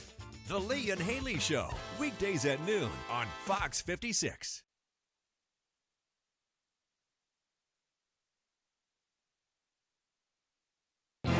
This is the Fox 56 eCampus.com Home Team Showcase. Welcome back. We are just moments away from starting this third quarter here. North Hardin versus LCA. A beautiful night tonight. Look at that shot. First night of Friday night football under the lights. We have quite the game here, as we spoke about during halftime. 14-0 game, but it feels a lot closer than what it says up on the board. We were able to catch up with LCA ahead of halftime, and now we're going to send things down to our Jordan Adams, who joins us from the sideline with more from North Hardin's point of view. Jordan. Hey guys, standing here with the head coach of the Trojans. Coach, down a couple scores, but you also gave the ball away a couple times. What you tell your guys right here before the second half? I know if anything could have gone wrong, it did right there in the last 15 seconds. You know, with 22 seconds on the clock, we're down 0-0, and then at the end of the half, we're down 14-0. Obviously, they scored late, and then we turned it over, and then they did it. What we got to do is protect the football. Obviously, one of your better players on offense is Zayden Winfield. Just want to know what you guys can do to get him more involved in the run game, but also in the pass game as well. Just got to keep finding him when he's there. You know, obviously, handing the ball is the easiest, but then also in the passing game, finding him when he gets out of the backfield. All right, Coach, I appreciate it, and good luck in the second half. Thank you. Appreciate it, buddy. Back to you guys.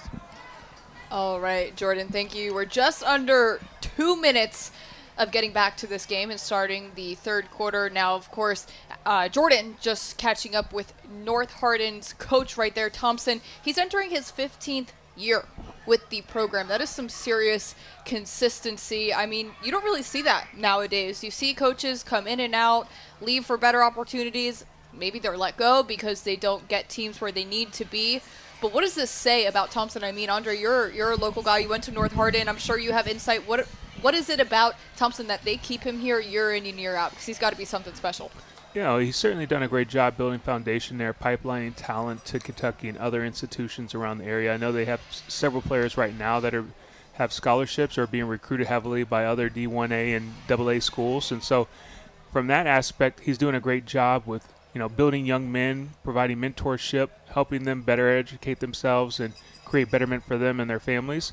So that's what's most important, right? It's like giving them an opportunity outside of playing football. And I think that's outstanding.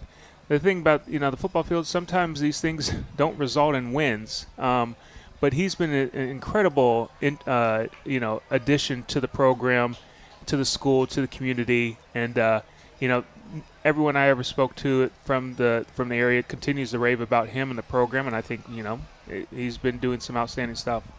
I brought him up earlier in our broadcast, and I mentioned that he has twin sons who play on the team, Caden the kicker, Carson the wide receiver, number 27 and number 7 respectively.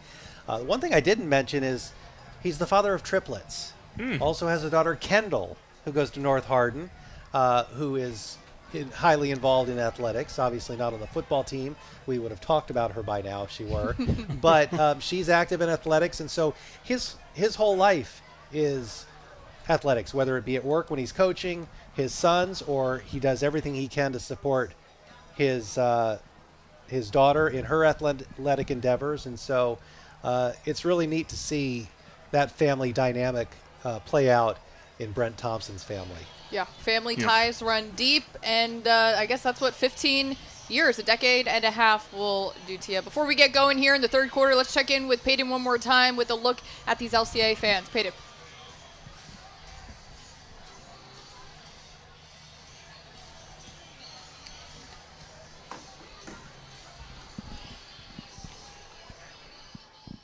Today's Hype Cam is sponsored by Asbury University. All right, guys, we're here in the LCA student section. I'm with Clay and Evan. All right, you guys are decked out literally in all blue.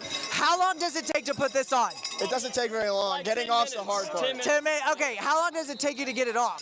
25, 30 times. Okay, well, you guys have been keeping things pepped up all day. Let's hear it. We'll send it back up to you guys for kickoff. Be talking to All right, I was going to say, Peyton, I don't know if we can hear you or ourselves with the amount of volume we're getting. I would love to get one of those little meters out here that reads just the strength that fan section is putting out. But third quarter here, underway. That thing would be pegging. That third quarter underway.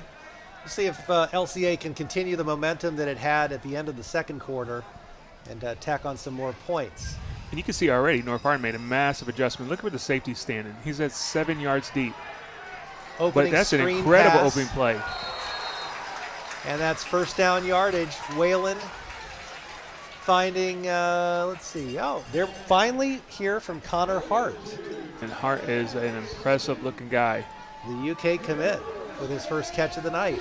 And you see what LCA did right out the first gate, right? They threw a screen. They're trying to get him into a rhythm, make him see some catches, and then hopefully he'll feel comfortable throwing the ball downfield and have a better field vision. Expect more from Conrad Hart in this game. Here's Whalen again looking deep, and that has to be pass interference. That's no pass doubt about interference. it. Sam Pearson was blanketed right there by the North Hardin defensive back, number 5.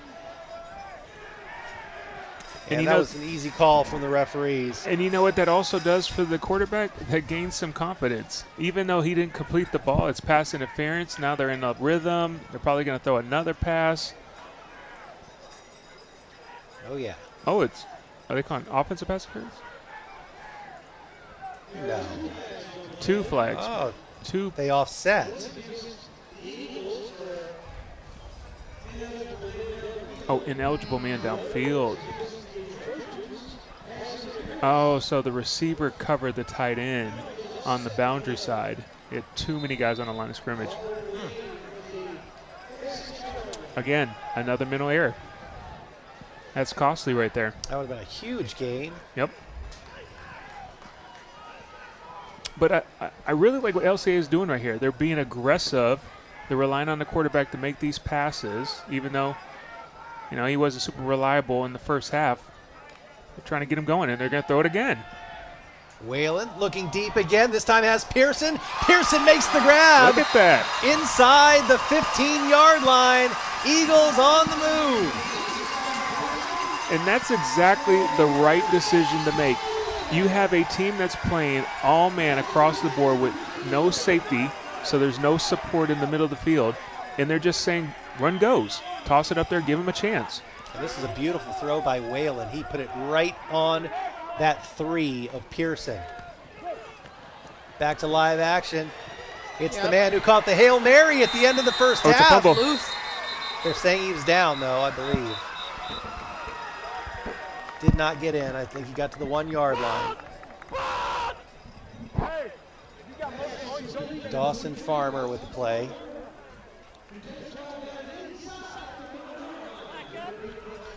Is there a little more tempo going on, at least on that last play?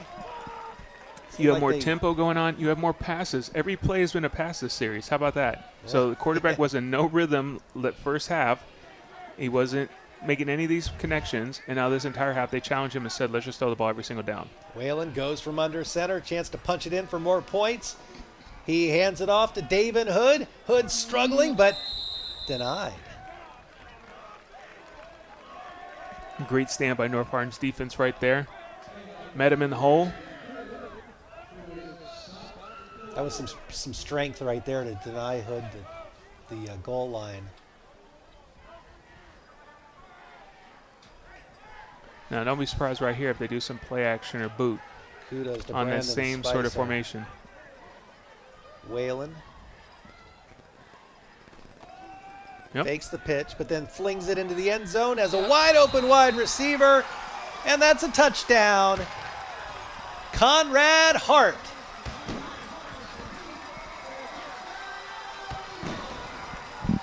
Yeah, I mean, I think this drive was going to be really telling. We saw those 2 touchdowns again come right before half, back-to-back in a matter of seconds, and we weren't sure if it was just a fluke or not. You know, if North Hardin just made mistakes and it kind of fell in the laps of LCA. But I think this drive says no, they are in control. These aren't just coincidences. They're in control of this game, and they're ready to take it from here. This end zone certainly has been good to the Eagles. That's where they've scored all their points. They're going to hate when the fourth quarter comes around and they have to go the other way, I think. But 20-0 now, a chance to add to it with either the extra point. It looks like an extra point is shaping up.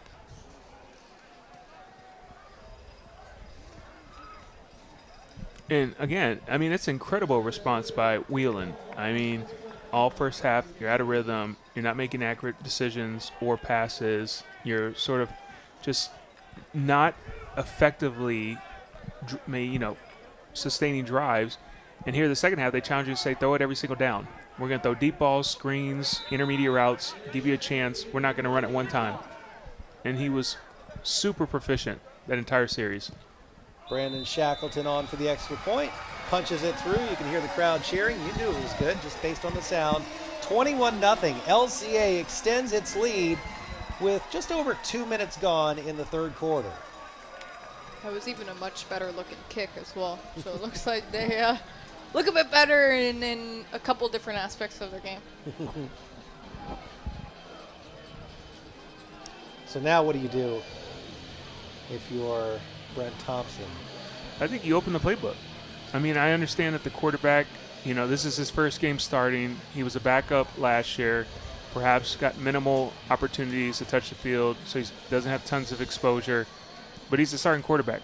They have to be able to establish the run, the pass, and move the chains. If they're not able to sustain drives, at least score once. I mean, you have to reevaluate who you have behind the center. I think he's going to be fine. He has tons of potential. He just has to get more relaxed and comfortable in the system, and it'll take time. But right now, though, I think you just open the playbook and give him a chance to get a sense of what the plays are, what he's really strong at doing, how he can progress through, different reads. But you have nothing to lose. It's 21-0. It's mid-third quarter. Give your team a shot. Here's the ensuing kickoff, fielded at the 30. Over the far side. A return of about 15 yards. And that's where the Trojans will take over.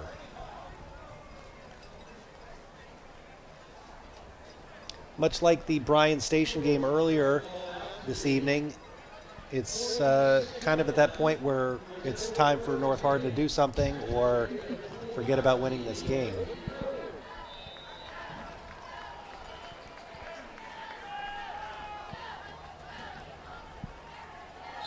And it starts with a false start. Meredith, very frustrated showing it. Yes. Yeah, it's tougher, easier said than done. Right now, he has to continue to demonstrate that he's the leader. I love that he's vocal. He's trying to get his players to, mentally focus in. He just has to continue to show composure. It's tough, though, when everything is going not your way. And it's hard, too. You got 11 players. Yep. That all have to be gelling. Here he is again with his legs. He did manage to get down there, Kelly. It did look a little bit better, but man, oh man, he keeps his head up and he's just asking to get guillotined on that one.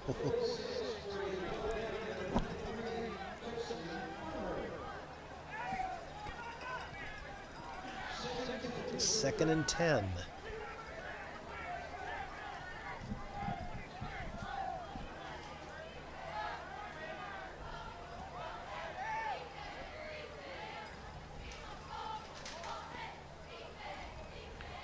Give to Zayden Winfield. Breaks a tackle, cuts to the outside, but then brought down. Nice job by by Colin Hensley. I thought Winfield was going to break that tackle. I did too. All of a sudden, he was chopped down.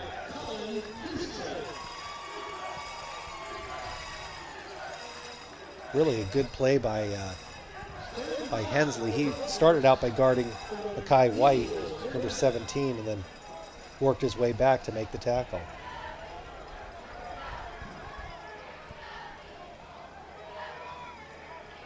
A lot of pressure. A lot of pressure.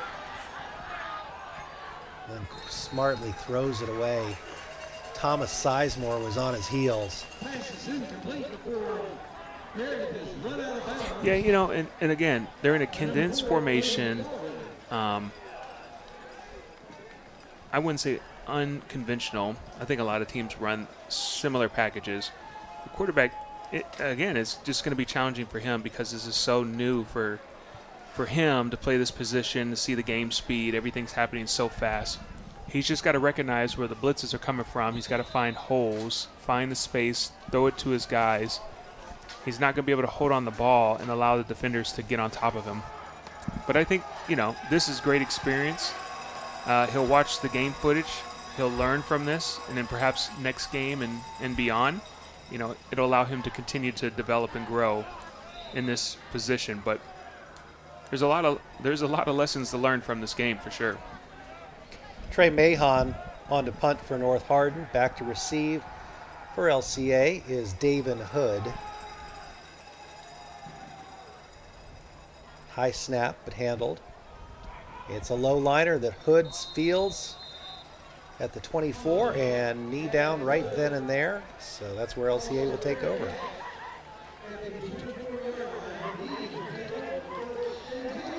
All right, while we have a change in possession, just a quick shout out to Asbury, as they're one of our sponsors here tonight. Not just that, but they have given us a few good ones out from their university who work alongside us here at Fox 56. Their university located here in Lexington that provides academic courses both in person and online. Again, one more time, that is going to be Asbury University helping us put things together and on display for you this evening. I have yet to get to their campus in Wilmore. It sounds like it's really beautiful though. And one of these days I'm going to get there. We've had them in studio on our morning show a lot, talking about all the great programs they have there. So looking forward to seeing that campus someday. Mm-hmm. All right, 1st and 10, 8:20 to go, third quarter. LCA back at it. Here's Nash Whalen. After thinking about throwing, he decides to run and maybe wishes he hadn't because he got drilled along the sideline. Nice defensive play right there by number 11, Christian Lee. You know, Christian Lee has had some incredible plays today. I mean, he has a very good knack for finding the ball and being super physical with driving contact or making the initial contact on the opposing team.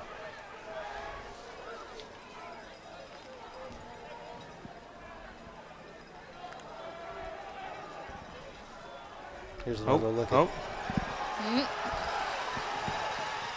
Oh. Nice run right there. Huge gain. Bennett Udalis. You know, we talked about it last game, referencing Bryan Station, their head coach, JT Haskins. In his second year previously, he was their DC. Same situation for LCA, second year under Oakley Watson, but previously he was their OC. So how much does that truly affect a head coach's game plan when maybe they have previous experience coaching one particular side or the other? I think it has a lot of implications if the head coach is learning to relieve some of those duties. So now he has a better perspective of how to coach holistically, like all situations. You hear a lot of head coaches talk about how they have to relieve those duties and give it to someone else so they can focus more, broadly about the team. But it's tough because for some of these coaches, the reason why they are head coaches or they received their position after being an OC or DC is because they were super talented at making those play calls, and that's what thrived was that particular side of the ball. And a fun fact about Oakley Watkins, in his day job, he is a general counsel for a medical device manufacturer. So he is a truly smart guy and a great coach as well. And he'll like that. There was a flag on the play, and immediately Nash Whalen signaled over to the sideline that it was a face mask. Somebody had grabbed his face mask specifically, and looks like he was correct because the ball is going to be placed deep into North Hardin territory after that infraction. They will have the ball at the 23-yard line. A chance to blow this game wide open. Already leading 21-0. came out of the locker room fired up, scored on its first possession, and LCA looking for more now. Whalen rolling left, using his feet to buy some time, then finally just unloads it. Took a hard hit, but managed to get it away safely. Incomplete.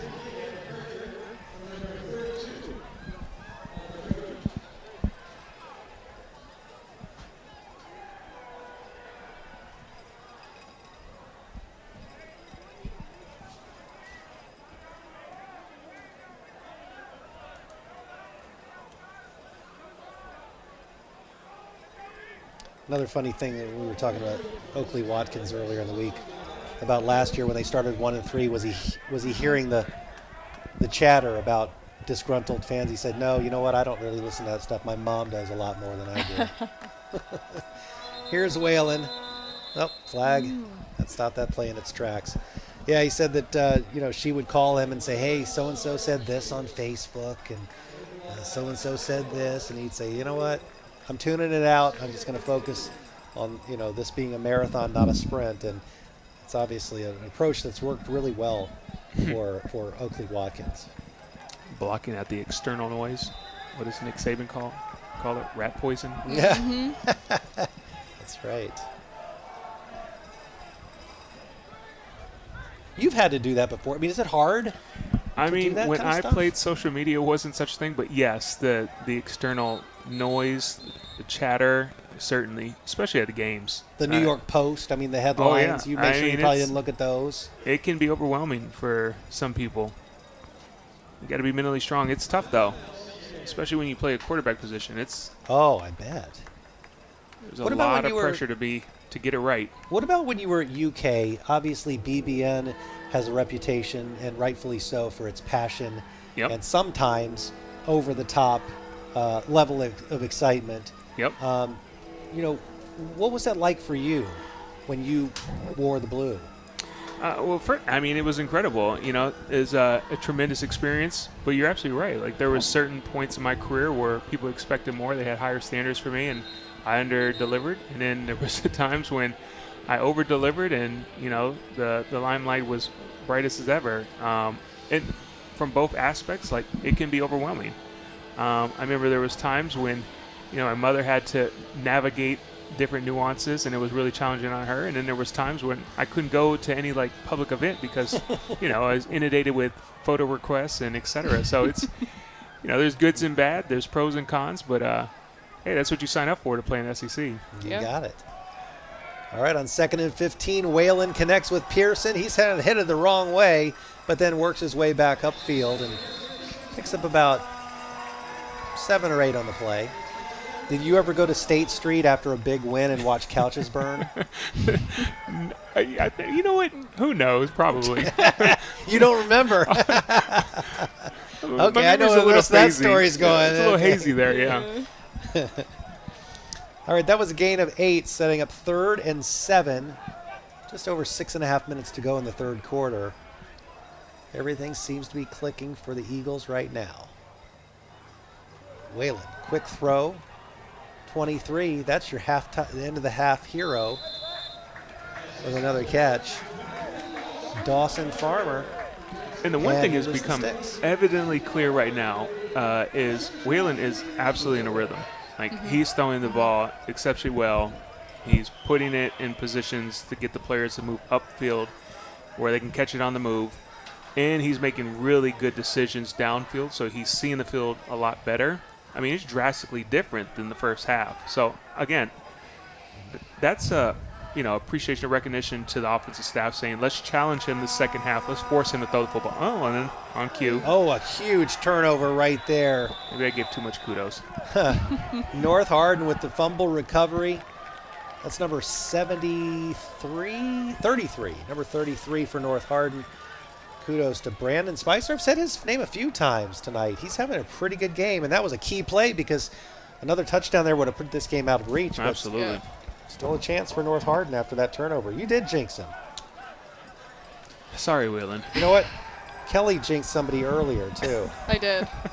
Who was it? Was that the first game? It was Jordan Haskins, wasn't it? Yes, I think it was Jordan Haskins. Yes. Oh, I don't know what's. I mean, that's the second or third time the ball's just kind of slipped out of his hand. it's like he kind of wanted to do it, but half-heartedly did it, and it just didn't work out. Ooh. All right, the defense is back. Aiden Lyons. See, this is where I would love North Hardin to do some sort of misdirection or play action to get the secondary to come up and then take a deep shot over the top, because they're so aggressive right now. I mean, they're attacking those lanes and filling the voids. You'd love to just see them take a shot. I would look for McCutcheon. Possibly here. Oh, boy. Throw it again. Nice completion. It's a big gain for North Hardin, but I have bad news for Trojans fans.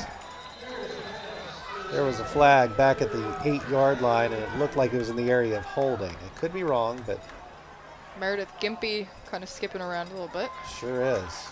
And that is not cramping, I have a feeling. No. Sun is down. I have a feeling. And he this took a is hit. Yeah. Yeah. All right, that was holding against North Hardin. This is turning out to be a game of who can shake off the bad jitters and the first game jitters fastest and first. And I mean, North Hardin looks better. We haven't seen them too much in this third quarter than we saw them in the first two, but LCA was just able to do it first, which is why they're up 21-0. So, I mean, North Hardin still making mistakes.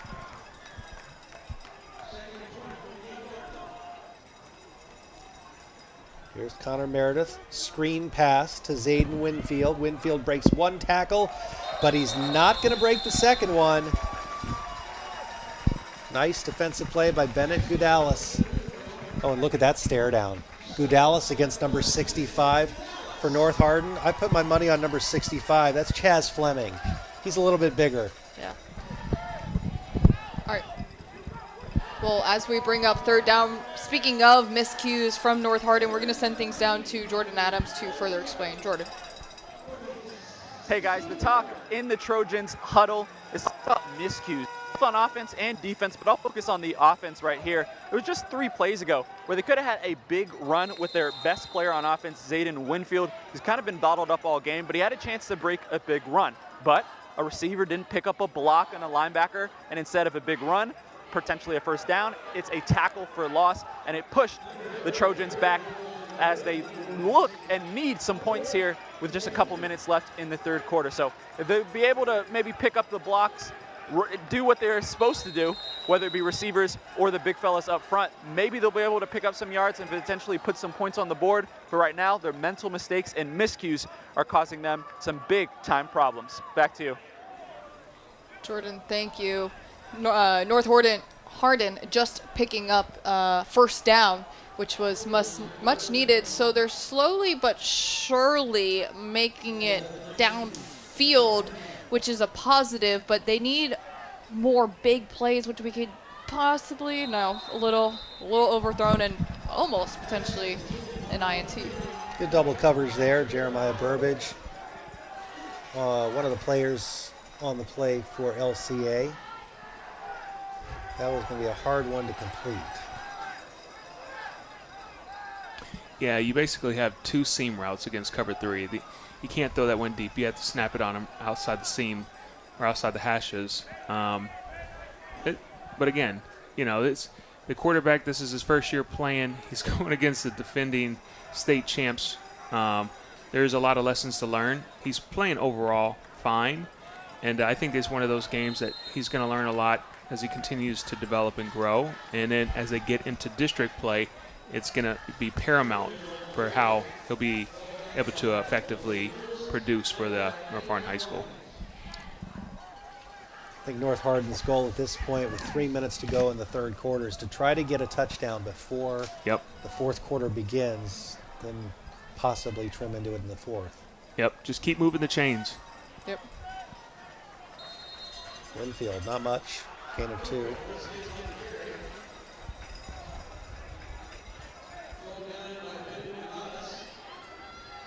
And I love Winfield. I mean, this guy, change of direction, acceleration, his footwork. I mean, He's been really good. He hasn't had many opportunities because there's constantly someone there when he hits the line of scrimmage, but he's made a lot of plays. There's other guys on the team that can make a lot of plays as well. They just haven't had ample opportunities to showcase their skills this game. Oh, there he has him. Throwing deep. Overthrow, though. The flag.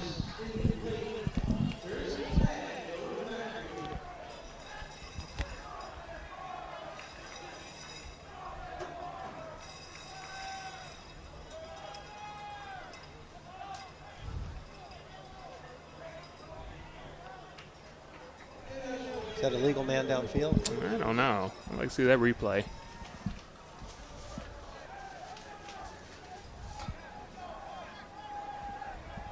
I think I saw an ineligible man downfield. Flag declined. Penalty declined, I should say.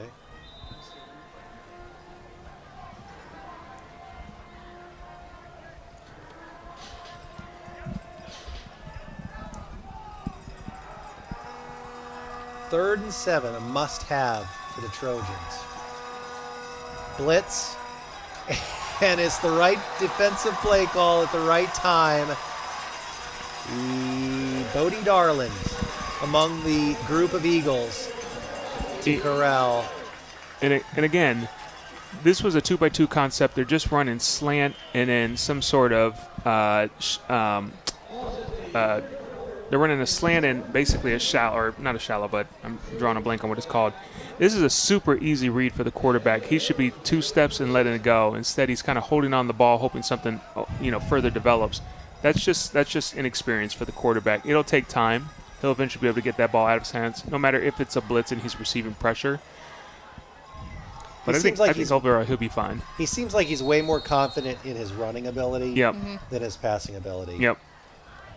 And quarterback, man, it's a tough position. People don't realize you have to be a unicorn out there. I mean, there's so many things you have to manage, you have to see in real time. You're getting a play, you're having to recognize what everyone's doing in the play. Then you got to see the defense and recognize where you're going to go with the ball in the play if the safeties rotate certain ways. And then when the ball snapped, then you still got to see the movements of linebackers and DBs and the safeties, and while the pressure is coming on top of you. It's such a challenging position mentally, physically. People don't truly appreciate, what it takes to play that position at a high level. And again, for his sake, he's super inexperienced. He's never played the position or started the position. This is the first year at it, and he's playing a defending state champ. So he's put in a tough pickle or a tough position. But, in general, he's handled the circumstances relatively well. Did you have a photographic memory when you played? Because I've seen examples where coaches say, all right, to so-and-so quarterback, rattle off all these plays, and you have to get the call exactly right. I mean, how do you remember all that stuff? It's tough.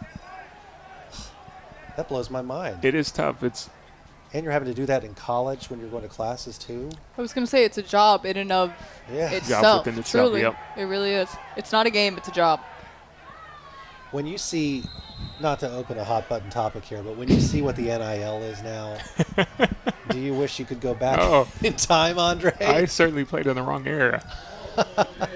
Yeah, that would have been nice. That would have been something else. Oh, my. You would have been one of the more well-paid, if not the most well-paid Kentucky Wildcat at that time. Not to make you feel sick to your stomach, I'm sorry. I mean, I would have been living comfortably at that point. It would have, but I mean, it is just such a business now. I mean, it's just the mini NFL, you know what I mean? Yep. I do miss a little bit more of the dedication and the passion of I'm going to this school because I want that name on my chest, not dollar signs. I mean, there's still some of that at the end of the day. Yes, of course, they want to win, but I would say, yes, it is a job. They should get paid, but miss a little bit of the old-fashioned passion. That's well missing said. a little more now. I agree completely. Yep. The ones who want to transfer after 1 year just to go to the next paycheck, that bothers me. Yeah. It's one thing to go to a smaller school, maybe, refine your craft, get better, and keep moving up those levels. That's fine. Climbing the ladder is fine. But if it's for a paycheck, I mean, that's what the NFL is for, right? That's what I thought. 2nd and 4, time winding down in the third quarter. Handoff to David Hood. He picks up another first down for LCA, and they're going to run out this third quarter here shortly. Another tough run. With a 3-touchdown cushion. And you look at Seven, I mean, he's not a overly intimidating physical feature, but he runs nasty. I mean, he's a very gritty, physical tailback. That's literally what you're going to need in these fourth quarters, is someone who's just going to put his head down and run through you. He's an intimidating 5'11", 180 pounds. Yeah. I see what you're saying, though. Yeah, he carries it differently. Whalen, quick, far side, through the hands of Brady Couch. I'm curious what Whalen's statistics are the second half, like just even the third quarter. I mean, I feel like he's been pretty efficient. I think other than that passing-wise. turnover, where he barely got the ball out of his hand, and then that one, I don't remember too many incompletions. 8 seconds left now, so we'll have one more play in the third quarter.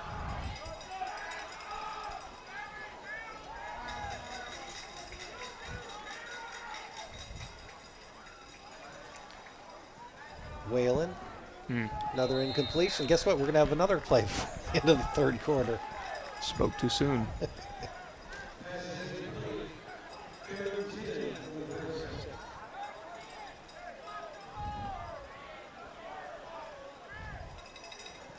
See, those are the type of things that he'll need to further develop in order to take the next step and elevate his game further. From a passing perspective, is he just needs to he needs to develop better field vision. If you see that there's multiple people or it's cloudy, don't force it in there. But those are things that also take time. But he's such an exceptional runner, like right here. I mean, easily gets what? 10 yards? He did make it 12 look yards? easy, yeah. 14 yards? 15 yards? 16? Well, as Kelly said earlier, he's only a junior, so got a lot of time left. Absolutely. Well, that's the thing. We are hard on him, and I mean, he has potential, but sometimes even myself, I get humbled, and I look down at the stat sheet. I'm like, he is just a junior. He is supposed to be growing right now. So that'll come in time. But that's going to do it for our third quarter. LCA still on top, extending its lead, now up over North Hardin 21-0. We'll be right back with the fourth quarter coming up next. You're watching the Fox 56 eCampus.com Home Team Showcase.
a home away from home. Are you with them? Learn more at uso.org today. This is the Fox 56 eCampus.com Home Team Showcase. All right, welcome back to the fourth and final quarter. North Hardin looking to make the comeback over LCA as the Eagles currently lead these final 12 minutes of the night, 21-0. Now, right before break, Andre, you were saying, I wonder what Waylon has in this third quarter alone. Now, for reference, after the first half, those first 2 quarters combined, he threw for 45 yards on 6 completions. In the third quarter alone, he had 6 completions for 85 yards. So, I mean, awesome. He outdid what he did in the first 2 quarters in one alone. So talk about finding your rhythm. I mean, it's on the stat sheet. He most definitely did. And how many incompletions did he have? In the first quarter, in the first half, he had 5. And in the third? In the third, he also had 5. Okay. But he still had really much better numbers. Yes. Yeah. Yes. And they also opened the playbook, too. Mhm. It seemed like they were predominantly throwing in the third quarter versus first half. It was, primarily running and then a sort of sprinkle of passes. He looked a lot more comfortable, too. You can tell when he's laser focused and he's making the right decisions and he's accurate with the passes, it is a very dynamic offense. I think we have another cramp candidate. I think he took a hard hit to I don't really know how to describe it, but the private area. Oh. Yeah, that's painful. That's unfortunate.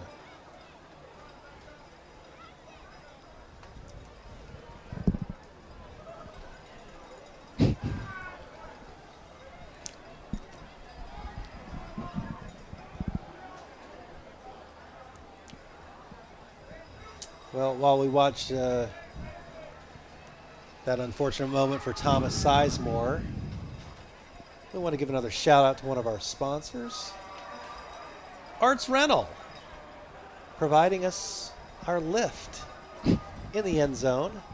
Alex Morgan is manning that camera, doing a fine job as we zoom into him. Alex is our 6:30 evening newscast producer and very talented at camera work as well. So thank you very much, Alex, and thank you very much, Arts Rental. Moorhead running for his life, finally does find someone. That's Mackay White. And White has a nice gain for the Trojans.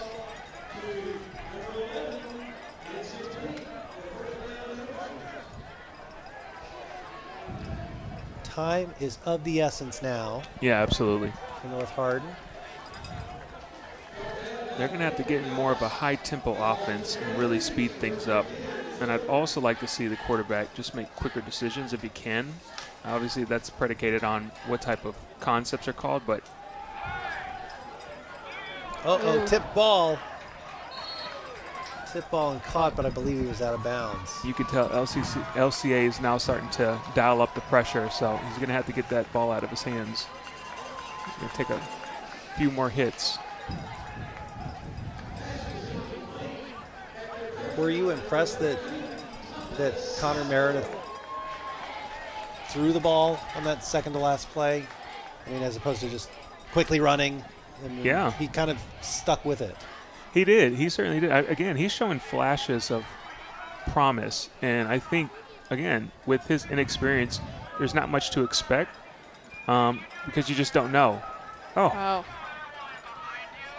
Sizemore could have lost a couple of yards and then somehow managed to gain about 4. There's a late flag that comes in, and the LCA player, I believe that is Bodie Darland, is like, what? Who, me? But it is a call.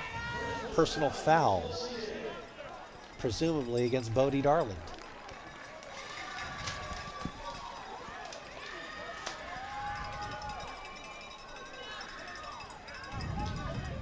Three, 4, 5, 6, 7, 8, 9, 10, 11, 12, 15-yard penalty on number 4. Moves the ball inside LCA territory to the 37-yard line. Just under 11 minutes to go now, fourth quarter. If North Hardin's going to capitalize on any opportunity, it's got to be this one. I mean, this is the time to do it, and they desperately need it as well.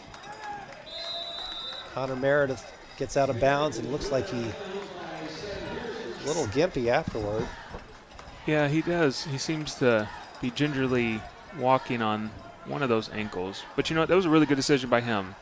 It's a quick concept. You got a 5-yard out and sort of a hook right behind it. He didn't feel like neither option was open, so continued to flash the ball until he got right on the line of scrimmage and took off and ran. Got, 5 yards? So smart decision on his end. Timeout LCA. Oakley Watkins didn't like what he saw.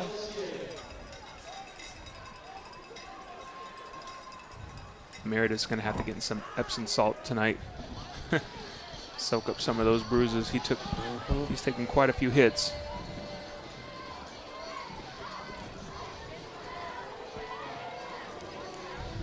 All right, well, while we take that timeout, we're going to thank another one of our sponsors as well, S&S Tire, another one who has helped us out tremendously tonight, a sponsor coming up later in show as well for our play of the game. That'll be coming up towards the end of the show, in addition to an interview with the winning coach and player of the game. So stick around to find out who that is and what play that will be, again, coming from S&S Tire.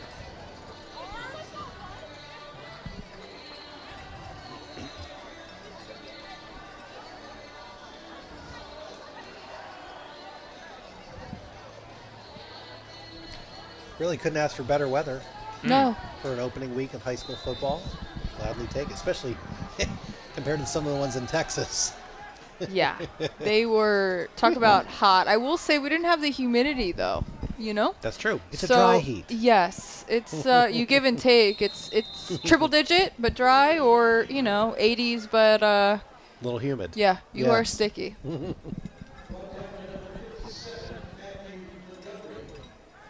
Hey, Matthew Montgomery making a play. Okay. It's a family affair. All right, you hear the horn, the LCA horn signaling a big down. 3rd and 4. North Hardin presumably out of field goal range, so this is 2-down territory. It's definitely 2-down territory. Number 6. Ooh.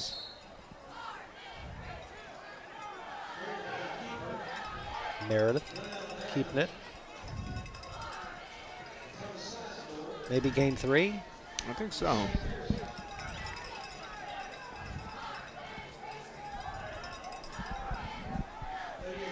Maybe 4th and 1. 4th and 2, maybe. We'll say 4th and a long 1.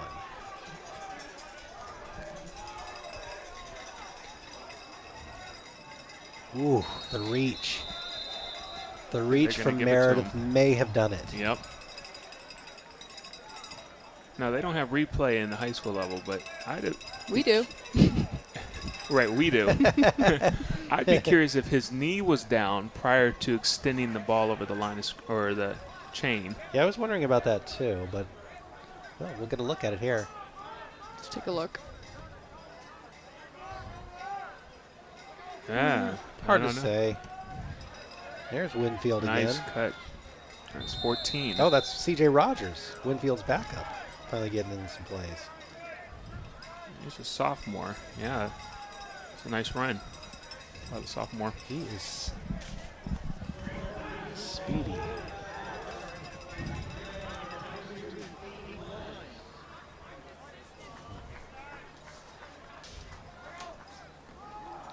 Rogers again. Great job getting upfield.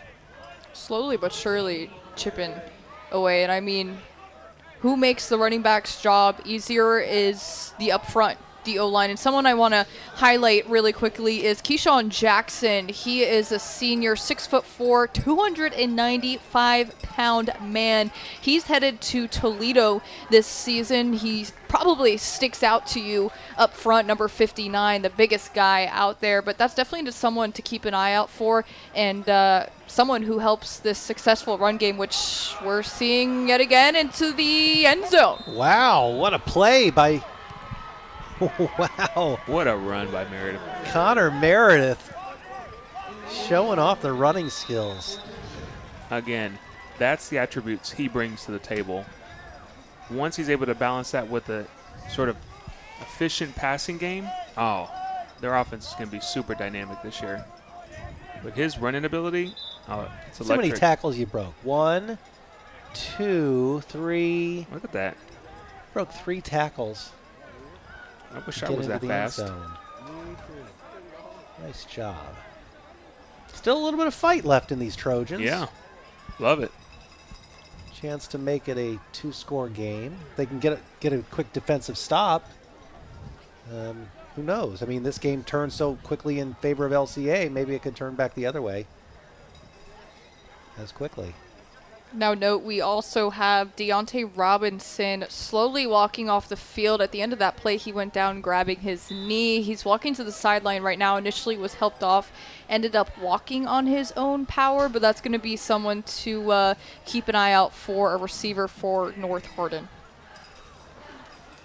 Extra point, low liner, but good. Wow.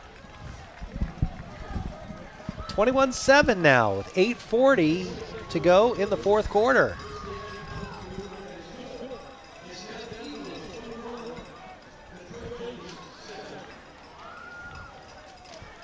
Are they at, this may be a dumb question, but are they at onside kick time territory or no? I don't see why not.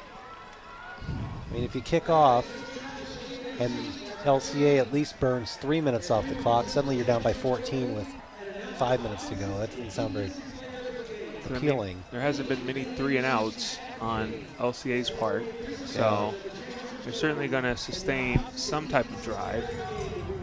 Mm-hmm. And clearly LCA is preparing for an onside.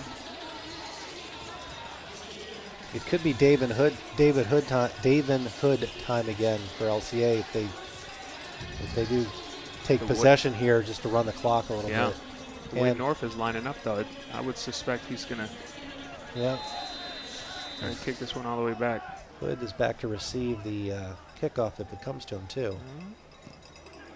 That was somewhat of a pooch. Safely into Hood's hands, though.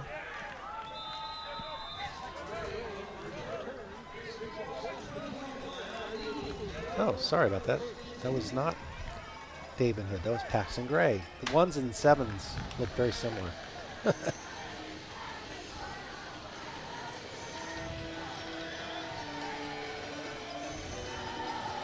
Now, at this point of the game, you have to question, who's going to be super aggressive? Defensively, do you just go, do you stack the box? Do you go all man? Or for LCA, do you chance it and take shots if they do stack the box instead of running the clock out? Good question. It's a very strategic point of the game. Either you be super strategic or you're conservative. I mean, either you're super aggressive or you're conservative. And I guess they're going to run it. Yep, there's Hood.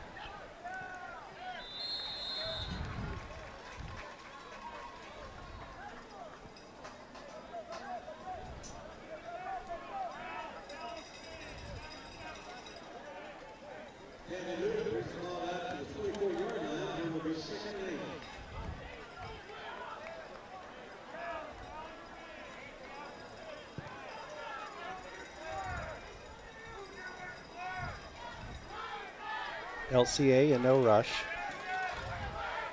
understandably. Under 8 minutes to go now in the fourth. Fake the handoff this time to Hood. Nash throwing it and completing it to Conrad Hart, the UK commit, with another grab tonight, and that is a first down for the Eagles. And then a late flag to Vermont. Somebody said something, it sounds like.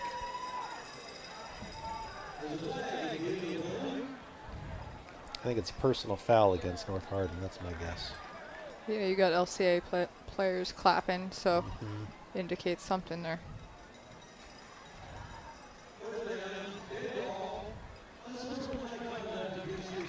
Unsportsmanlike conduct. against North Hardin. So Yeah, it's a tack tough on, one. what, 15 more?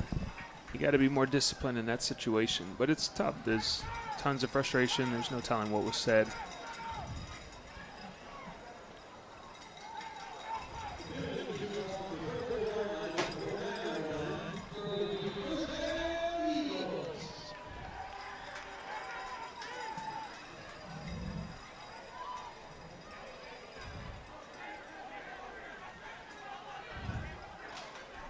Call it, Andre. Is this a run or a pass? Well, that's a 100% run. Okay.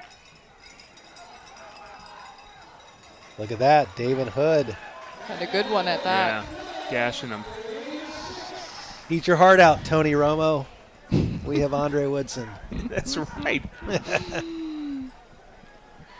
mean, it's no surprise. I mean, LCA, again, we saw that they meant business coming out in that third quarter, finding the end zone once again, finding their momentum. And again, when you look at what they have on their team, it's not surprising. They have 3 FBS commits within their program, and a motto that they're embodying this season is practice like it's December. And maybe that's what happened during halftime. Maybe they looked at themselves in the mirror, realized that this wasn't December caliber football, and they said, let's get it together. And they started playing like it was December and their season was on the line. Even though it's the first game of the season, I think that's a great mentality to have each and every game. Coach was saying earlier in the week that they're hungrier than ever, even though they did it all. They took the whole thing. They got as high as they could go, taking the state title championship, and he says that's not good enough. Their biggest fear is complacency, and I think they realized that and said, time to shut this down.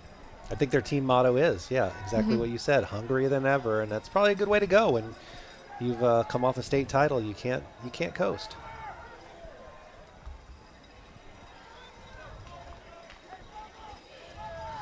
Nash gets it to Pearson. Pearson with a gain of about 4 or 5.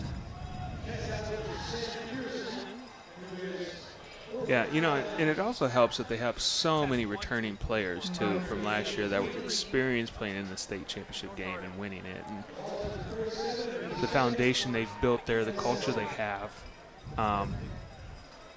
I expect them to continue to grow and create that cohesiveness where they fundamentally understand how to play with each other.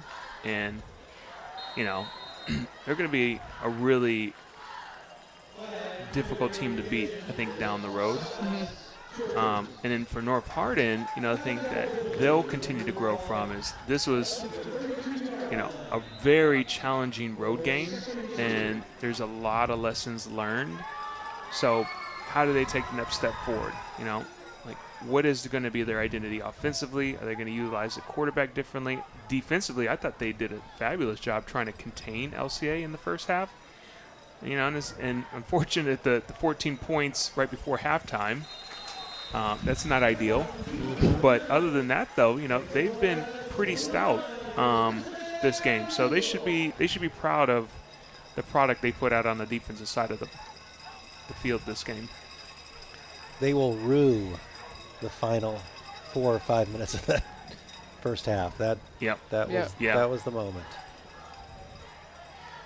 That's right. Well, we are at 6 minutes, just over 6 minutes left in this game. LCA leading 21-7, a 2-score game, but word down on the field as North Hardin still feels they are in this one. We're going to send things down to Jordan with more on that.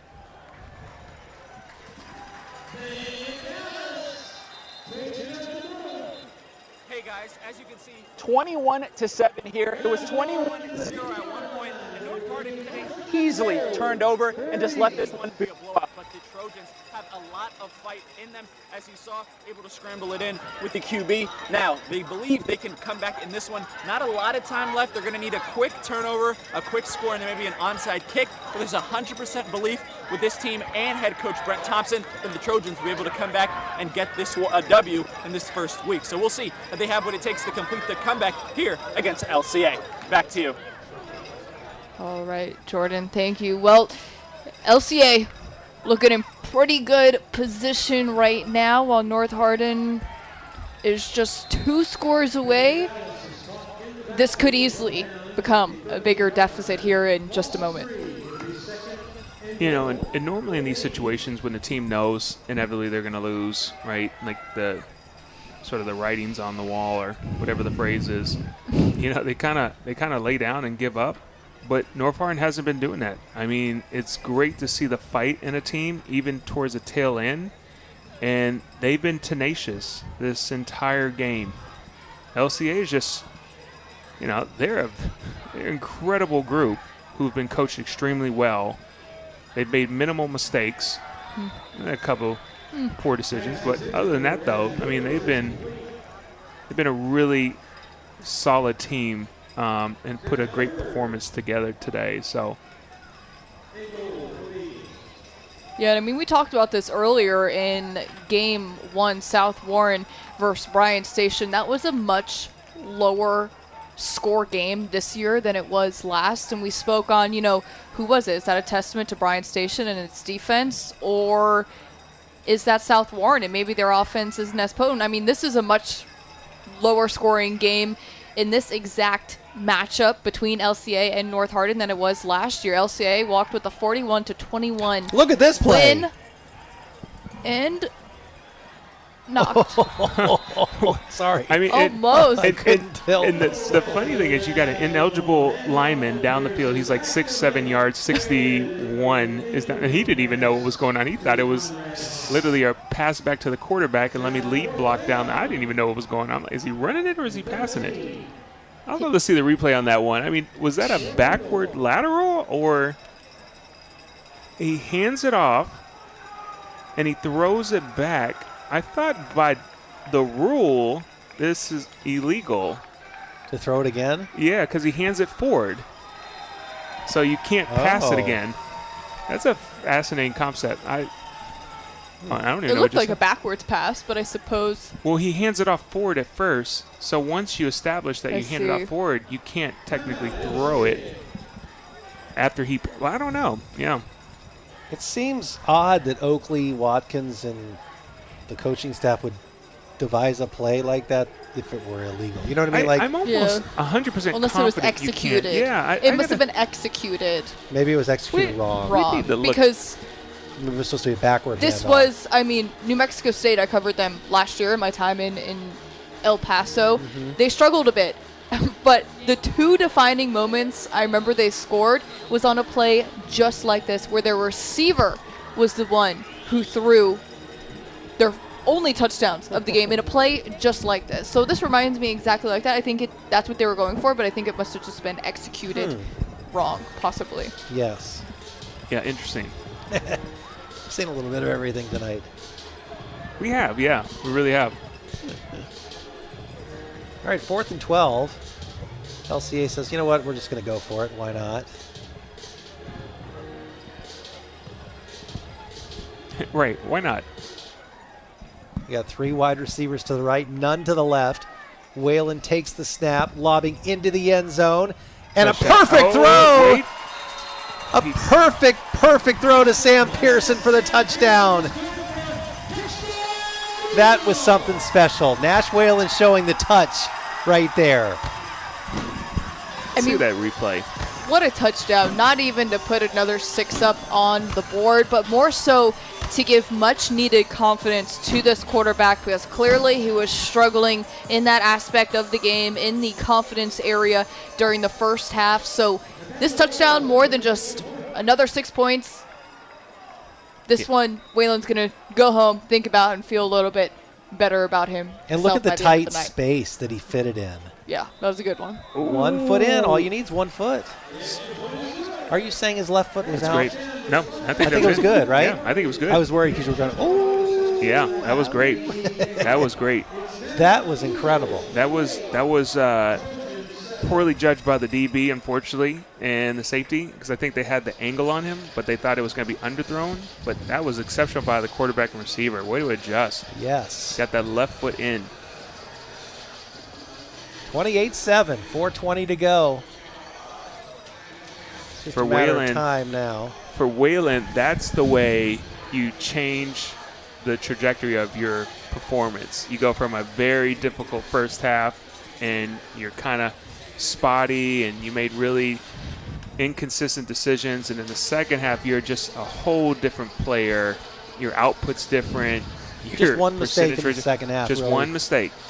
Which is, a lot less than he had in the first half. Absolutely. So he reduced his number of mistakes, which coaches love to see that.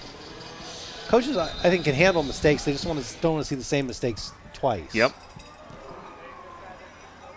There's another short kickoff that's fielded. Then a gang tackle.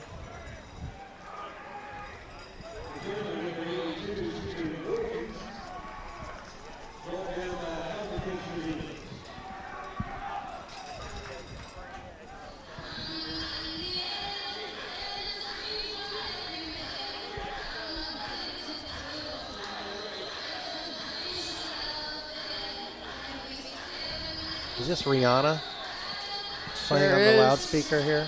2000s Rihanna, Wow. 2010s Rihanna. Nice. All right, we'll see what kind of fight North Hardin has left in it.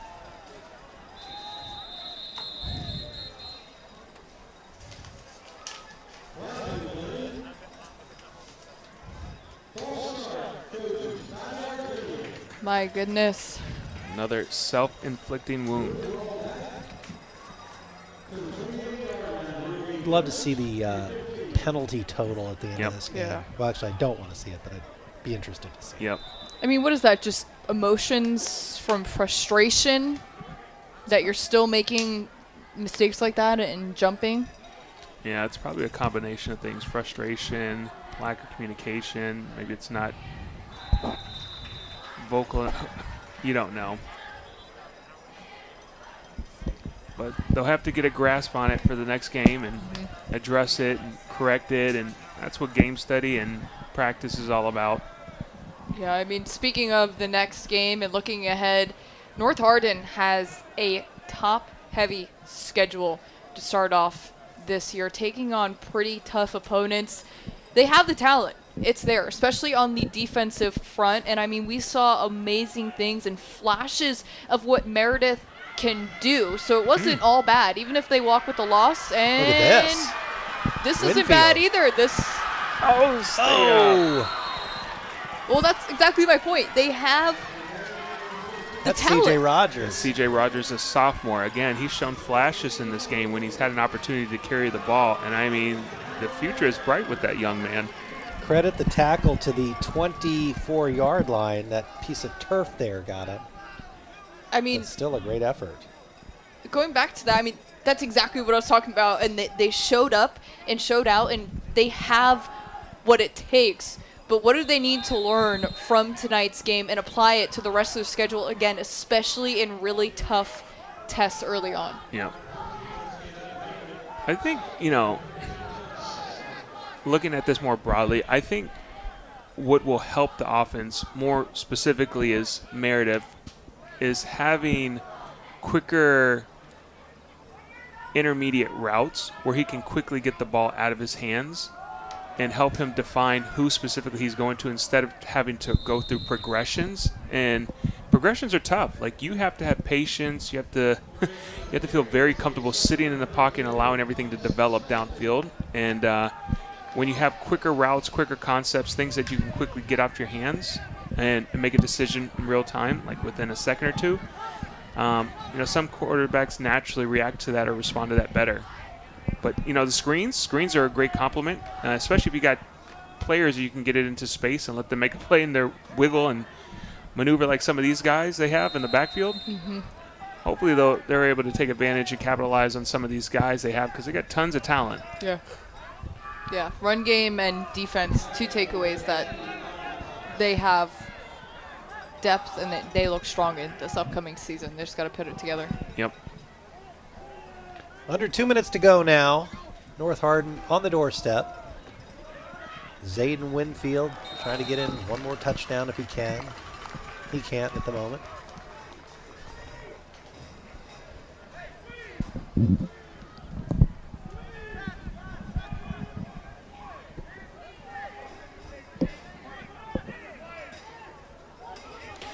And for Whitfield, like, one of the great things about him is his ability to press the line of scrimmage and then bounce out and try to, capture the edge. But some of those, he's just going to have to stick his foot and put his head down and try to pierce and get as much yardage as he can when he finds a lane. Obviously easier said than done, but not everything you're going to be able to bounce outside.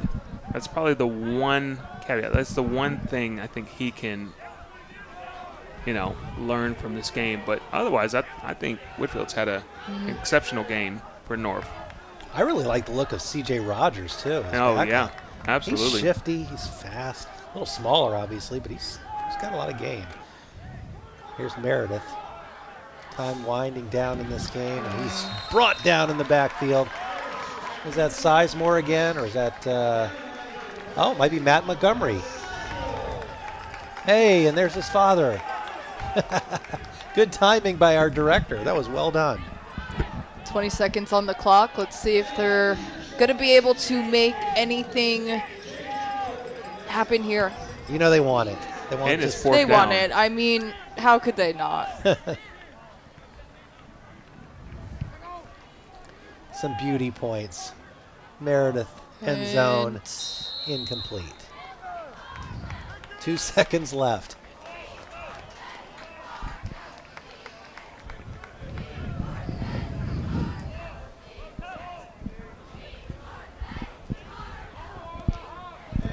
You know what? They should bring out the field goal unit. Or was that fourth down? That was fourth. Oh, that was darn it. it. Oh, yeah. Okay. That's too bad. That was it. All right.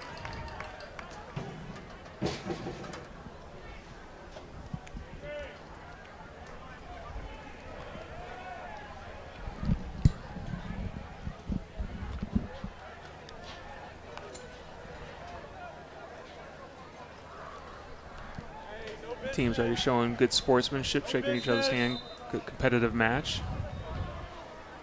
One final snap will do it. All right. Well, there you go. That is going to wrap game 2 of the night. LCA is going to defeat North Hardin 28-7 in our doubleheader this evening to open up the 2026 season for our home team Friday night showcase. What a night it has been between these two games, but what a night particularly in this one, an ugly one to start.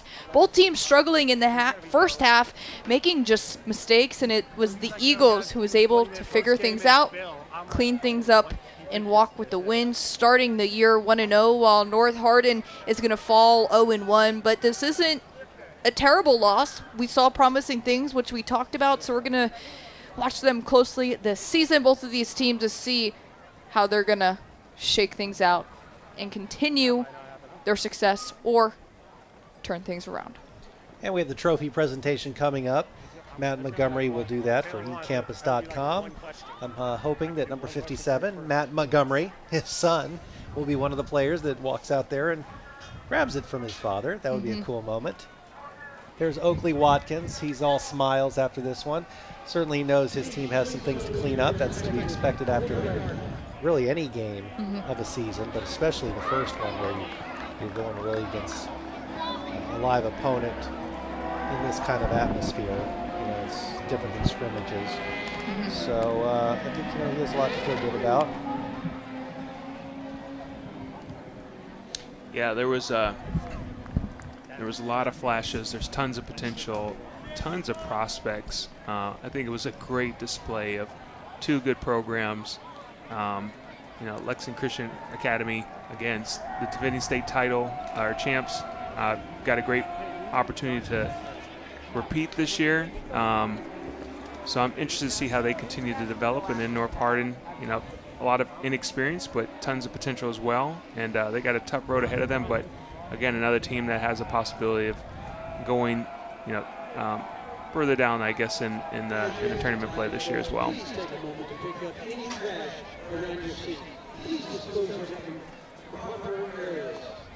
Thank you so much for helping our stadium stay clean. All right, now we head down to the field for the trophy presentation. Take a listen.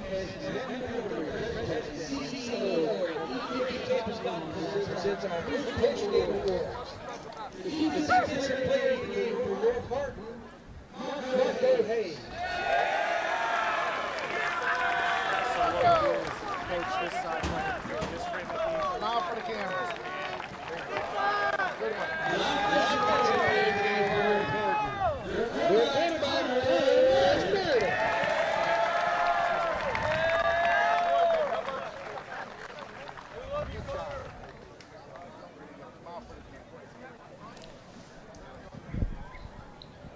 Now the defensive player of the game for the winning team, LCA, it's Thomas Sizemore. It's got to be Connor Sizemore and Nash Whalen, right?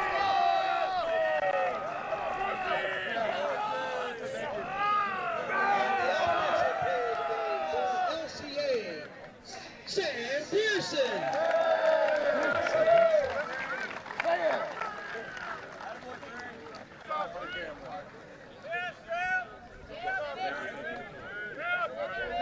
And now for the championship trophy presented to the winner of tonight's second game, Lexington Christian Academy.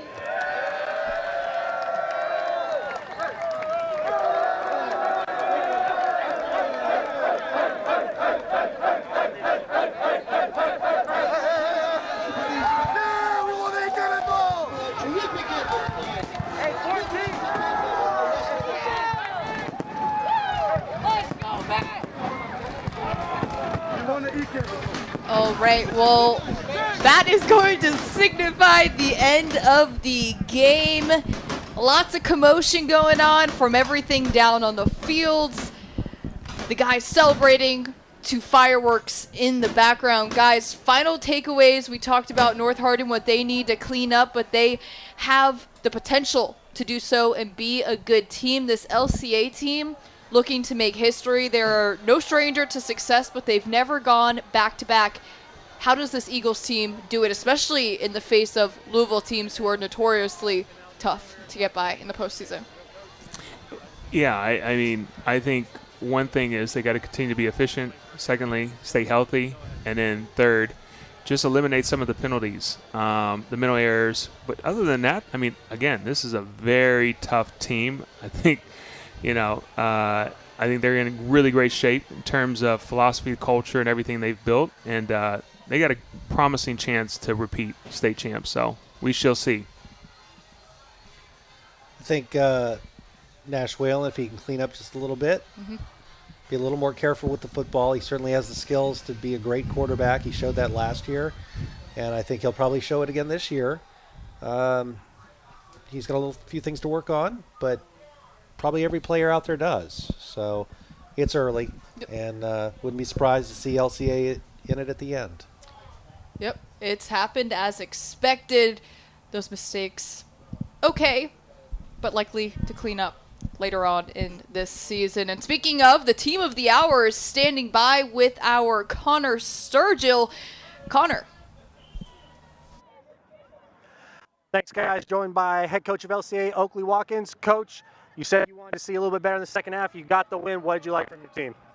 It was ugly, but it's week one, and I always say we want to be playing our best football in November. So right now, this gives us a lot of tape to teach from. Coach Thompson, he's got a great football team. I tell you, number 32 on defense for them was an animal, and that's a fast defense for us. That's great to prepare us for future games. So I was proud of our guys, though, coming out with a win. All right, and talk about your defense. They kept them to 7 points. Connor Meredith was scrambling everywhere, trying to keep plays alive. Talk about how your defense managed to step up and keep a good North Hardin team to only 7 points. Yeah, I think that's a testament to our kids and our defensive staff. We changed what we were doing philosophically after week one in our scrimmage, and for them to do that in 2 weeks, and it gets a lot of our athletes on the field. So we tackled well in space. There was some at the end of the game that I'd like to see us clean up, but again, it's week one. We're going to get better from that stuff. All right, you talk about getting better. Obviously, this is second time in the showcase, undefeated in the showcase. What about it makes you confident in this team, that they can play in these bright lights and these live TV games that, like you said, in November, they can be playing their best ball? Yeah, well, I think first off, talking about North Hardin, that's a really good 6A football team, and we're a 2A school, and they've got a lot of depth, so that's going to push us from that perspective. But being able to play on a big stage like this, we always talk about our kids getting a college-like experience, and they love it. It's a big deal for them. I know the school's been a buzz about it as well, so I'm just so happy that they got to experience this, and that's, again, a testament to you guys at Fox for all you all do for high school sports, so thank you all. Well, Coach, thank you so much, and congrats on the win. Good luck the rest of the season. Thank you. And now we are joined by our player of the game, quarterback Nash Whalen. Nash, you kind of made a name for yourself last year in this game. You came in a storybook kind of ending with the state championship. How do you think this game went for you? Yeah, it was a little sloppy, like Coach Oakley said, but it's the first game of the year, so we're just dusting off the cobweb. So I'm excited to see what we can learn from this game and get better throughout the season.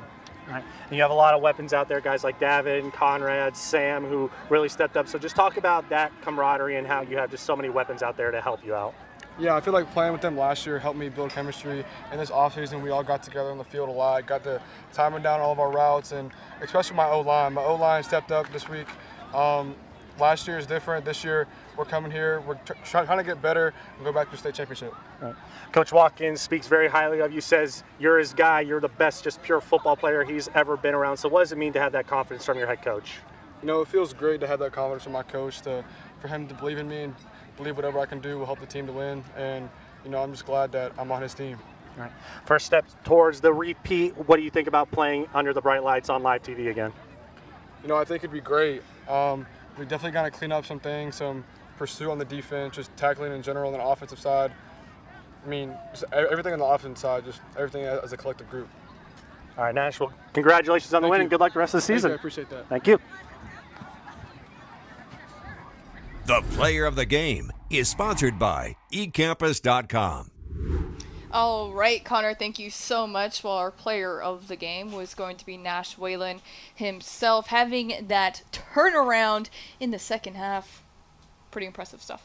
Good to see, too. I like him. I like what he did last year in this showcase, and now he has another chance as a junior to lead this team to perhaps another state title. I like what he has inside him, and I think he's going to have a pretty good year.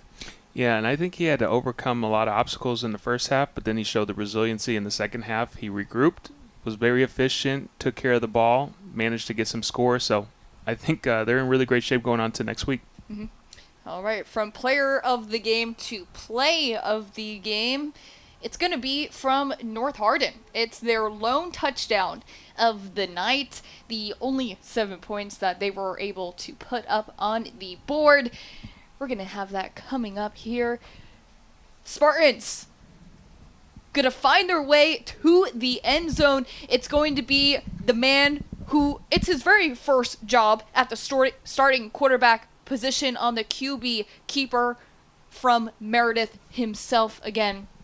Pretty impressive stuff from him tonight as well. First guy to have the job. He saw flashes that were really promising, so came up on the losing side of things, but deservingly so made the play of the game spot. And if we could go from Connor Meredith to Connor Sturgill, a quick shout out to our talented sideline reporter. Today is Connor Sturgill's birthday. What a birthday. That's I cool. mean, you're a sports reporter, you love football. This is the dream, and you get to celebrate your birthday on top of it. I mean, I couldn't ask for a better birthday, so happy for him. Big happy birthday to Connor Sturgill. We couldn't have done this without you. Great stuff today, and happy birthday. Yes, indeed. Last thoughts. Again, I thought it was a great day. Perfect venue. Love to start football season like this. I think it's going to be a great season. All right, let's go burn a couch. All right, thank you so much for joining us here today. Don't forget Home Team Friday nights, now coming every single Friday night from here on out. We'll see you soon. See ya. Live from Lexington, this is Fox 56 News. Now, breaking news.